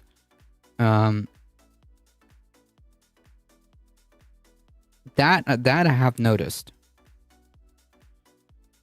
You know, and like everything else, it's on a spectrum, you know, from people who probably have good intentions, wanting to reduce the amount of suffering that a crisis would create, to, you know, madmen who just want to watch the world burn. I mean, the whole four turnings thing, it's not necessarily bad on the surface, you know, some of it kind of even makes sense. Like I said before, though, I do have my criticisms. Like, I feel like a lot of the theory behind this is that they basically saw a pattern over the last century or so, and then just kind of looked for evidence that fit their theory, going back in time. But they kind of leave out things that don't fit their model. Like, World War I is just kind of skipped over as a minor war, which I don't agree with that at all. I think it might have been more consequential than World War II. I mean, far more people died in World War II, but World War I ushered in a whole new era of nation states, especially in Europe. It ended the monarchical system that had been in place for hundreds of years. 6 monarchies fell around the time of World War I, including the Russian monarchy, which brought in the Soviet Union and communism, an entirely new economic model that we would be competing with for the next 80 years. Maybe you could call that the Russian saculum. By the way, there's a great video from historian Sean Munger that I'll link below that he talks about how the 6 monarchies fell around World War I. It's a very long video, but it's worth a watch. In fact, I think there's a compelling argument that World War II was just a reverberation from World War I, because a lot of it was based on, you know, grievances from that first war. It's a massive reverberation, but still, it kind of finished the job. Plus, I feel like generational theory is kind of overblown in the first place. I mean, yeah, people are born in various time periods are going to have shared experiences that shape them in similar ways. Absolutely, you know. But to say that, you know, you're a millennial, so you're like this, or you're a Gen Xer, so you're like this, I mean, eventually it just turns into zodiac signs. And this theory, by the way, it has been heavily criticized by some historians as being closer to astrology or prognostication, and for, you know, like I said, leaving out things that didn't fit the theory. Hey, Future Joe here. So there's something that got left out of the video originally, and the more I think about it, I should probably include it. There is a kind of subset of accelerationism that's becoming really popular right now. It's called effective accelerationism, and it's different from what I've been talking about throughout the rest of this video, because it's not so much focused on the collapse of society. This is really more about wanting to just unleash technology and let it progress as fast as possible, because that's the best possible way to get out of the problems that we have right now. Even the problems that come with, you know, unleashing technology. Now, I can't help but notice that most of the people who ascribe to this are sort of tech bros and venture capitalists that do have the most to gain by unleashing technology. They tend to identify themselves on social media with the tag E/ACC. People like Y Combinator CEO Gary Tan, VC fund billionaire Mark Andreessen, and the infamous pharma bro Martin Shkreli. These guys aren't necessarily politically motivated as much as... Well, the thing is, like, they are. They are politically motivated in the sense that, like, they are heavily engaged in politics to achieve their ends, because that's how this works, right? Like, these people like Martin Shkreli or whatever the hell that douchebag's name is, you know, he went to jail or whatever, but he was incredibly wealthy and incredibly influential. Elon Musk is incredibly wealthy and incredibly influential, and exercise that wealth and influence politically in a feedback loop. So yeah, like it is political or politically motivated because that's what's required to achieve their goals, which is more money. They are harboring almost like a religious devotion to the idea of technology as the savior of mankind. Although they do tend to lean a little bit more authoritarian just because democratic institutions tend to move more slowly on these things. In fact, in October, Mark Andreessen posted a blog post that sort of laid out the tenets of effective accelerationism, and he called it the Techno-Optimist Manifesto. It includes an enemies list. So that's cool. I'll put a link to it down below, as well as a link to a sort of rebuttal post so you can read it and make up your own mind on it. But I felt like it was worth mentioning because, like I said, it's not really so much about the collapse of mankind, although the people who argue against it would say that their policies would have the same result. Anyway, that's all linked down below. But you can't deny that it does feel like we're at a bit of a crisis point right now in history. And reading this does feel a little bit validating and... But also, like, how did we get here, right? Like, all those, obviously, throughout history, crises were fueled by different things. But currently, what is fueling the crisis or the perceived crises that are kind of coalescing around the world? What is currently the common factor here? What is currently the common factor here? What is driving the climate crisis? Or another way of asking the question is, what is preventing action on the climate crisis? What is preventing action on the economic crisis? Because there currently is an economic crisis. I mean, it's hard. There are a significant amount of people who are having to work, flavored vapes, that are having to work 2 full-time jobs just to stay afloat, just to be able to afford the cost of living. There are people who are not only just working more than 1 full-time job, they have, a roommate or a partner, multiple roommates, just to make cost of living bearable. Everything costs a lot more. Wages don't increase. Greed, yes, but greed is a byproduct. It's one part of the equation.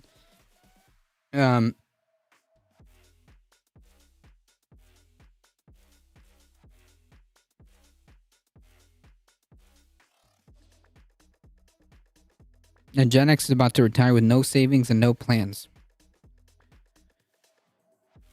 Yeah, what I'm trying to get at is, I'm not sure, but like what I can say from right now and from this point of view, it sounds like the one consistent theme is that capitalism seems to be a driving force here. I genuinely think a lot of these accelerationists drive from anime and a distinct misunderstanding on an individual and group level about the cause of the isolation and hopelessness. The further that people separate themselves from traditional, the more they have to seek to replace what the traditional gave them with something else, and usually there isn't anything that can. Kind of a scary way. But if you want to call it my hot take, I would say that it's not so solid that we should, destroy civilization over it. And I'll be honest with you guys, I have a lot of anxiety about the future right now. I do think things are going to get worse before they get better. It's just, we're so extremely divided right now, and I don't know how we get out of it without something historically awful happening. Like, seriously, how bad would something have to be to get everyone in the United States to put down their grievances and come together to fix it? I can't think of anything, and that's kind of terrifying. And whatever that thing might be, I'm pretty sure the answer is not to accelerate it. All I can say is that history's going to do what history's going to do, and all we can do is just take care of each other. I don't know, call me naive if you want, but I think that's how we get to a better world. And if you want to create a better you, maybe invest in making your brain sharper with today's sponsor, Brilliant. To the Brilliant guys, I'm sorry. Actually, you know, if we're talking about predicting the future here, believe it Yeah. Okay, so this is just a sponsored segment at the end. Yeah, I mean, I don't know. Clearly, like, accelerationism for accelerationism's sake sounds not good for me. I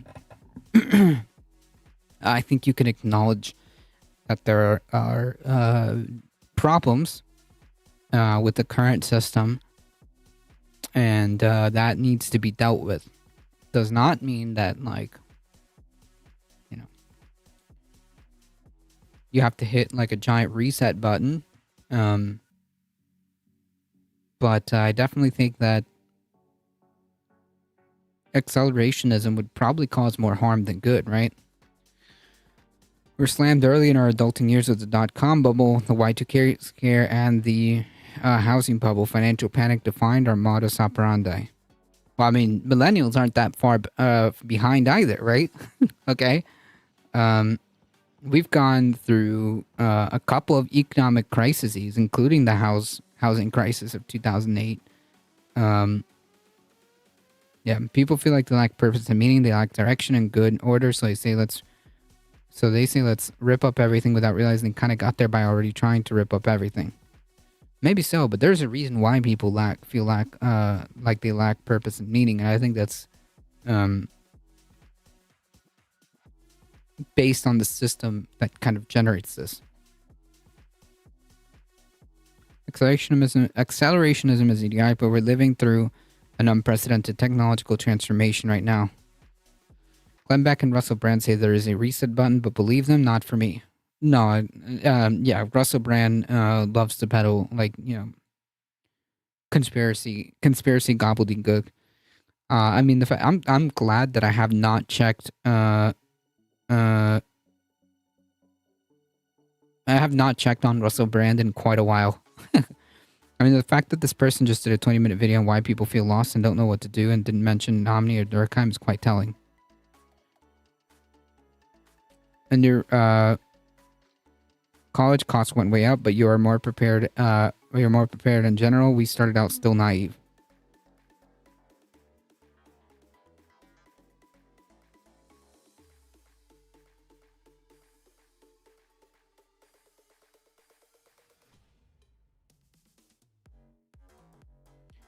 You're saying millennials are more prepared? A little bit.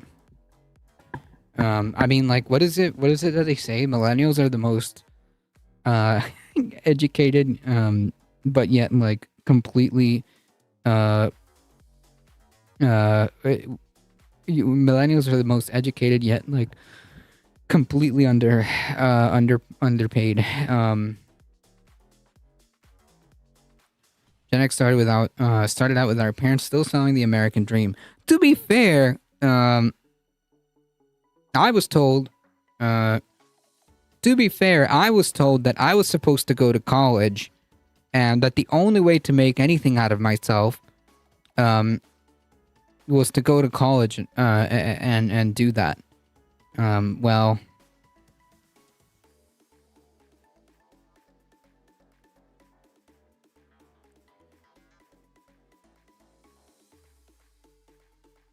American dream in many ways did exist. It was never about getting rich and famous. It was about living a life of quality. Yeah, but maybe a life of quality meant that you could afford a house, that, like, as soon as you were out of college, you were going to get a good job, and like, you know, that was going to get you in with a house and stuff like that. Like, that never happened. that was never a thing. That's what I was told. Again, this is pretty anecdotal, but I'm pretty sure a lot of people feel the same way.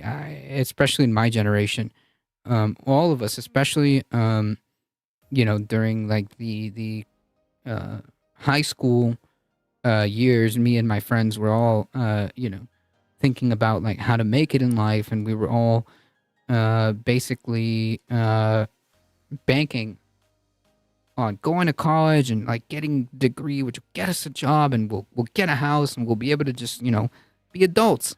Yeah, no. Oh man. Yeah, no, it's not. It's not remotely what happened.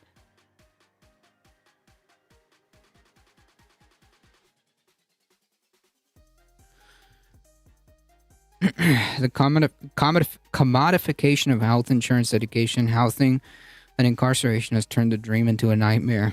Yep. Previous generations did live a life of quality, but as soon as the post-materialism started to creep into minds of people, they stopped being collective and started looking inside. They didn't learn their lesson of the past generations who built those bonds and groups. Yeah, I mean, like, that basically stopped at, like, the baby boomers. They're like, all right, hey, look, we did it. And then just, like, kind of kicked that out from everyone else.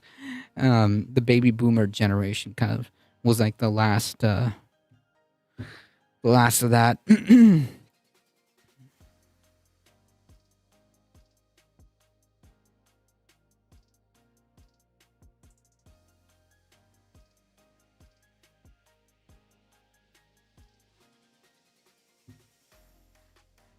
Reagan pulled up the ladder while flicking everybody off while doing it too.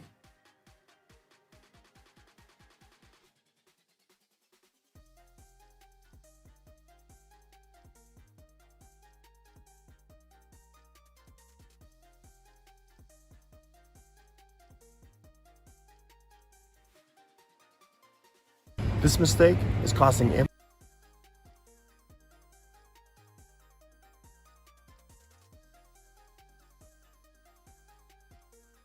Boomers F the whole world, not an embellishment or exaggerations. No, like, I'm not saying that every single boomer, but, like, the boomer generation was the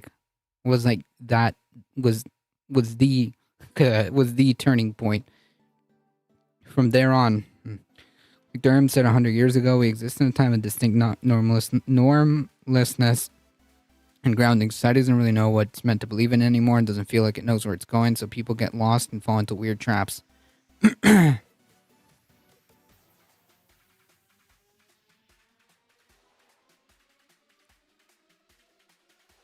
I mean, I say that all this kind of stuff is driven, right? You know, when I think the real number is 15, 16 million people into our country. When they do that, we got a lot of work to do. They're poisoning the blood of our country. That's what they've done. They poison mental institutions and prisons all over the world, not just in South America. Yeah, so, like, if you heard something like this in, like, the 1920s, yeah, nope. It's actually 2023 coming from the Republican frontrunner who, again, has a shot at the presidency talking about how immigrants will poison the blood of the country, which is, like, explicitly Nazi shit. And this currently is tied with Biden.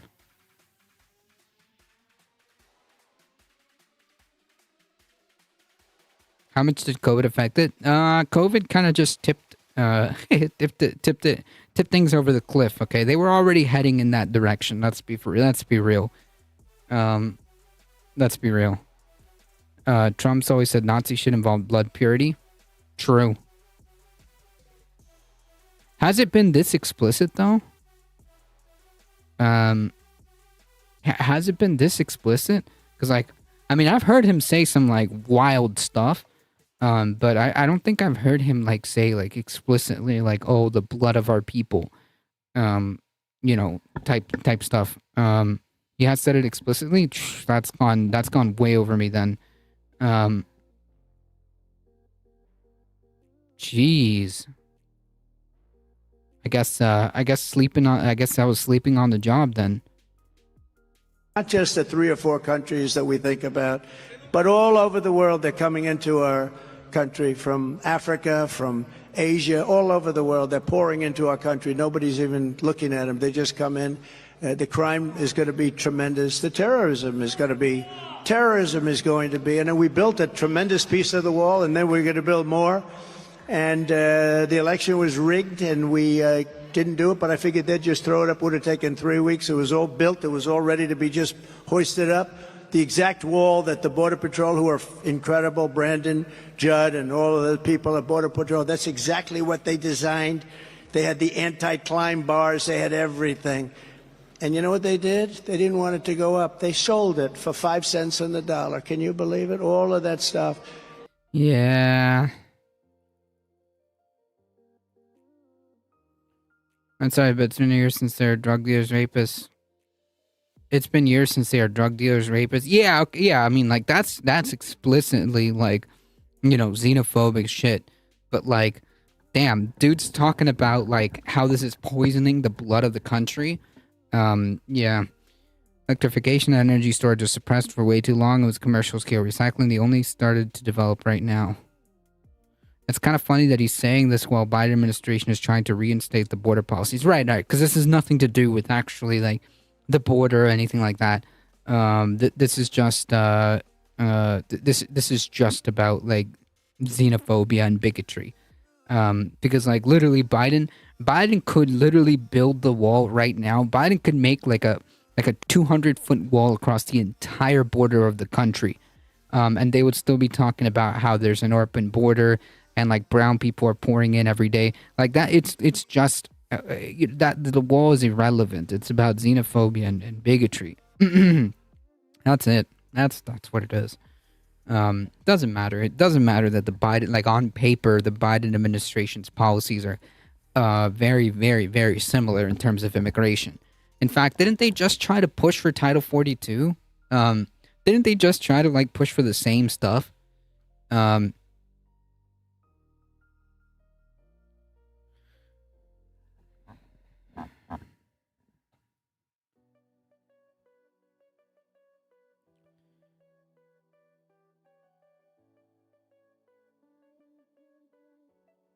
They're trying. Okay, there it is. Yes. Okay, so they are trying to reinstitute Title 42 in exchange for Ukraine funding. Phenomenal stuff.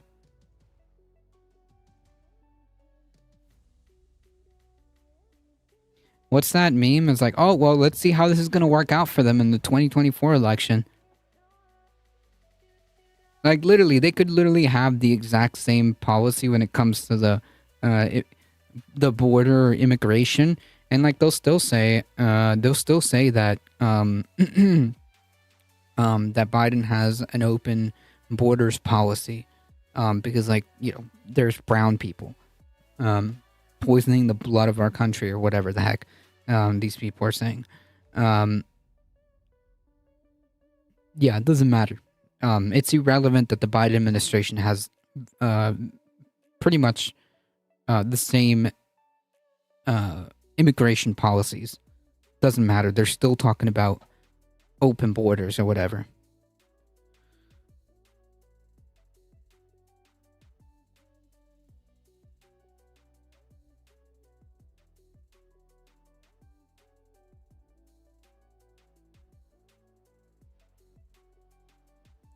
Biden doesn't try to make all policies himself. He listens to others. Trump steals ideas of others, then he blames them when it doesn't work out.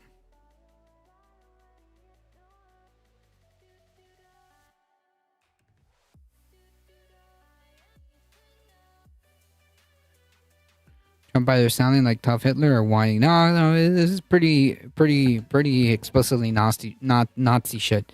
Like who like. The only people that talk about like poisoning the blood of our country is like Nazi shit. That's it.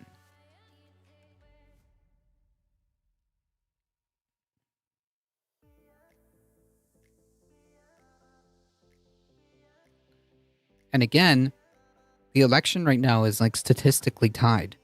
Like this is embarrassing.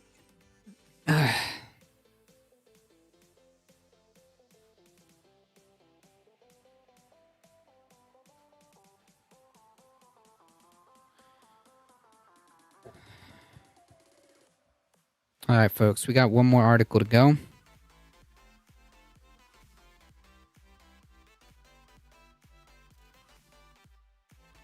A black woman is criminally charged after a miscarriage. It shows the perils of pregnancy post-Roe. Harkens back to the days of the 50s when many white people were too afraid to accept human blood donated by someone who looked different. Yeah.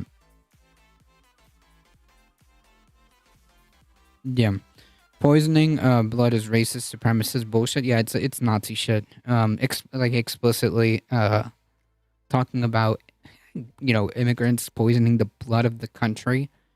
Yeah, that's some Nazi shit. Ohio was in the throes of a bitter debate over abortion rights this fall when Brittany Watts, 21, when Brittany Watts, 21 weeks and 5 days pregnant, began passing thick blood clots. The 33-year-old who had not shared the news of her pregnancy even with her family, made her first prenatal visit to the doctor's office behind Mercy Health St. Joseph's Hospital in Warren, a working-class city where about 60 miles from southeast of Cleveland. Doctor said that while the fetal heartbeat was present, Watts' water had broken prematurely and the fetus that she was carrying would not survive. He advised heading to the hospital to have her labor induced so she could have what amounted to an abortion to deliver the non-viable fetus. Otherwise, she would face significant risk of death, according to the records of the case.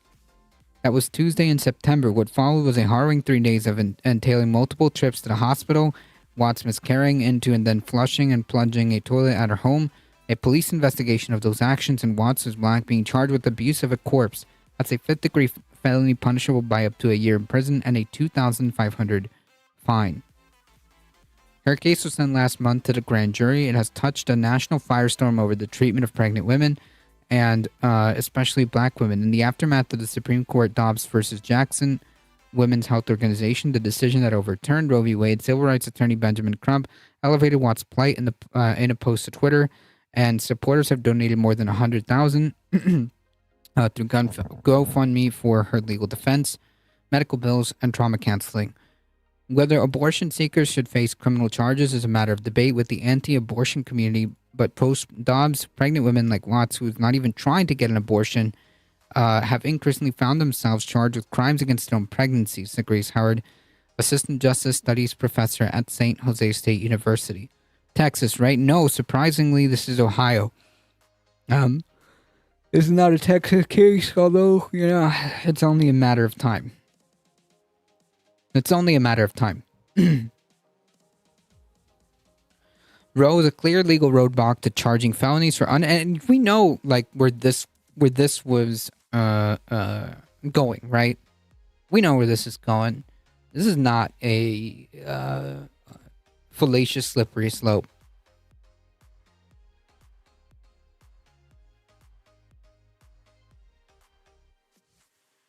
No, not surprising in Ohio. Just surprising that Texas didn't beat them to it.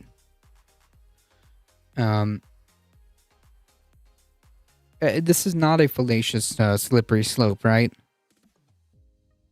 When people are saying like, oh man, people are going to start getting charged for this exact same thing,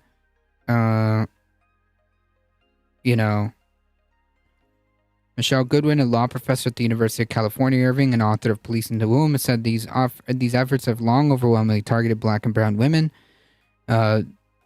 Even before Roe was overturned, studies showed that black women who visit hospitals for prenatal care are 10 times more likely than white women to have child protective services, and law enforcement called on them even when their cases were similar. If a judge agrees it's needed, why prosecute the doctors? Well, because this has nothing to do with logic. And also, why would a judge need to be involved in any of this to begin with? This situation is completely screwed from the get-go. High Republicans trying to find a backdoor to keep abortion de facto legal after voters voted to legalize it. What? Republicans accepting the will of the people? No, they also tried to finagle with the legalization of marijuana too. Not the first time any state Republican legislator tried to do that too. As soon as like some measure was passed, like Republicans have immediately tried to find a way around it. Post Dobbs, what we see is a kind of a wild, wild west. Said Godwin, you see is kind of muscle flexing by district attorneys and prosecutors wanting to show that they're going to be vigilant. They're going to take down women who violate the ethos coming out of the state legislature.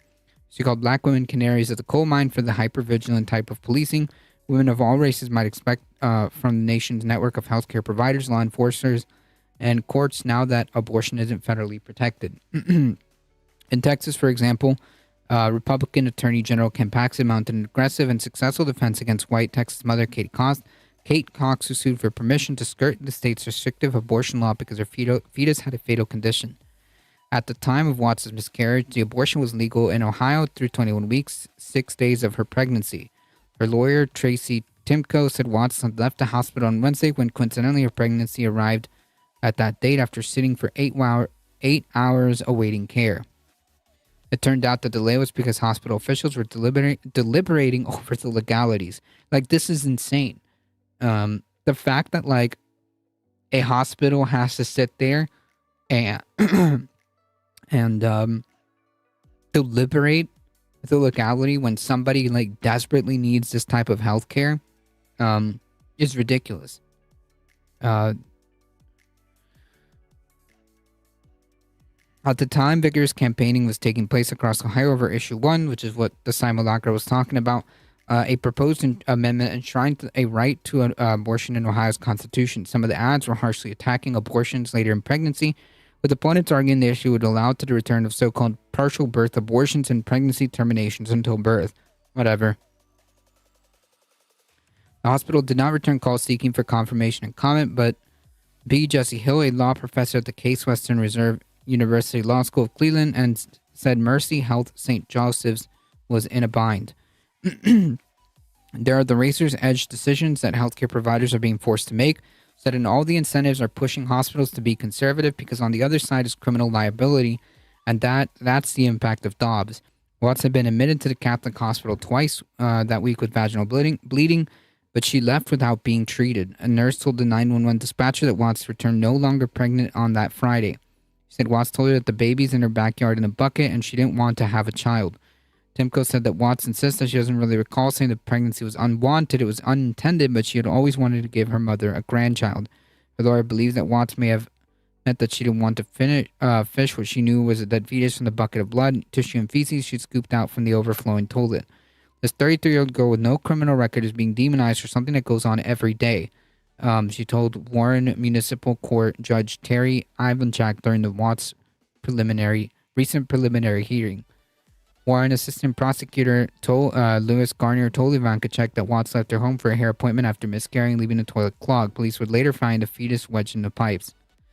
The issue isn't how the child died, but when the child died.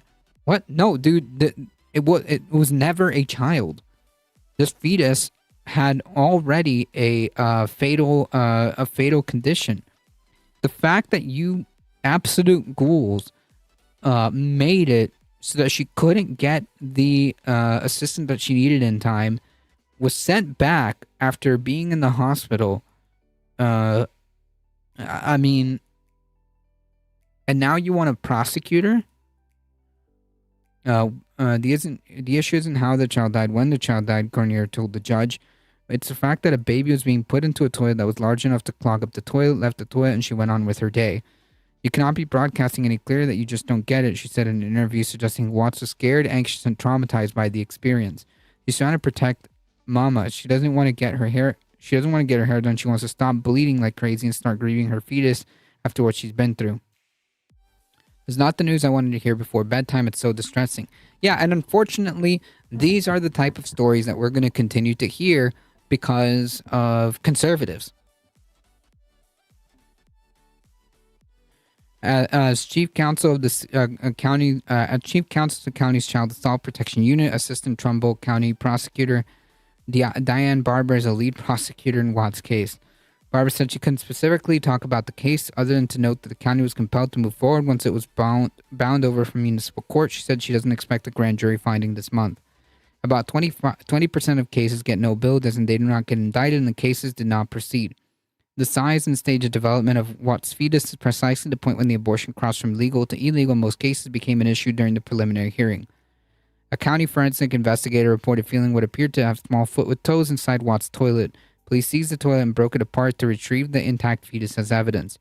Testimony and autopsy confirmed the fetus died in utero before passing through the birth canal. In regards to abuse, the examination identified no recent injuries. So, like, yeah, it was a horrible miscarriage because these people made it into law that she that denied her the ability to get healthcare that she needed without having to deliberate the legalities of the procedures that she needed. Ivanka Chek acknowledged the case's complexities. There are better scholars than I am to determine the exact legal status of this fetus, corpse, body, birthing tissue, whatever it is. As a matter of fact, I'm assuming that's what issue 1's all about at which point it becomes viable. Timka, a former prosecutor, said Ohio's abuse of corpse statute is vague. It prohibits treating a human corpse in a way that would outrage reasonable family or community sensibilities. What does that even mean? And also, like, what is she supposed to do? From a legal perspective, there's no definition of corpse. She said, "Can you be a corpse if you never took a breath?" Howard said clarity on what about Watt's behavior constituted a crime is essential. For rights of people within the capacity for pregnancy, this is huge, she said. Her miscarriage was entirely ordinary. I just want to know what the prosecutor thinks she should have done. If we are going to require the people to collect and bring used menstrual products to hospitals so that they can make sure it indeed is a miscarriage, is ridiculous, invasive as it is cruel, which seems to be the theme, isn't it? Out of all the cases that we continuously hear, and I will continue to talk about it, out of all the cases, yeah, it seems like the common theme is cruelty and control, huh?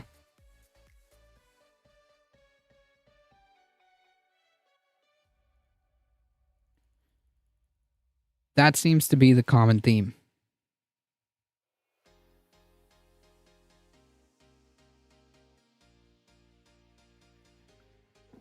All right, folks. It's time for me to go. Thank you guys so much for the support. I appreciate all of you guys hanging out. Thank you for all the new follows. Thank you for the biddies and subscriptions. You guys are what makes this channel grow. I appreciate it. Thank you guys for hanging out. Thank you, Heat. Thank you, Michael Hasser. I appreciate you keeping the chat chill. Thank you all for hanging out. If you enjoyed the content, don't forget to hit the follow button. It really does help us out. And if you want to help the channel, go on to the YouTube channel, hit the big red subscribe button. It really does help us out. Spread the word. We're here Monday through Thursday, 5 p.m. except this Thursday. Stream might be off. So this Thursday might not be streamed. Just join the Discord for any updates.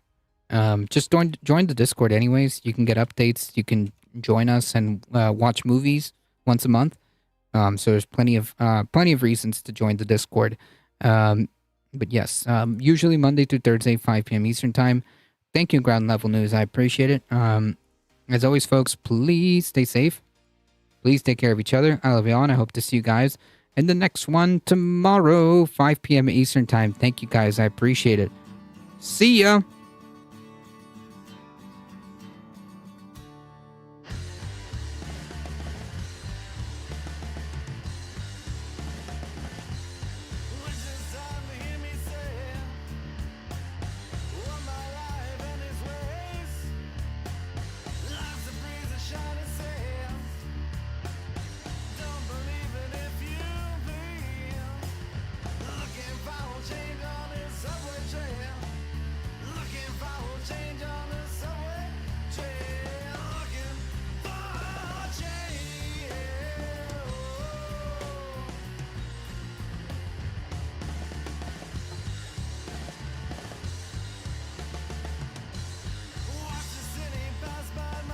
All right, folks, hang tight. We're heading out in 5, 4, 3, 2, 1.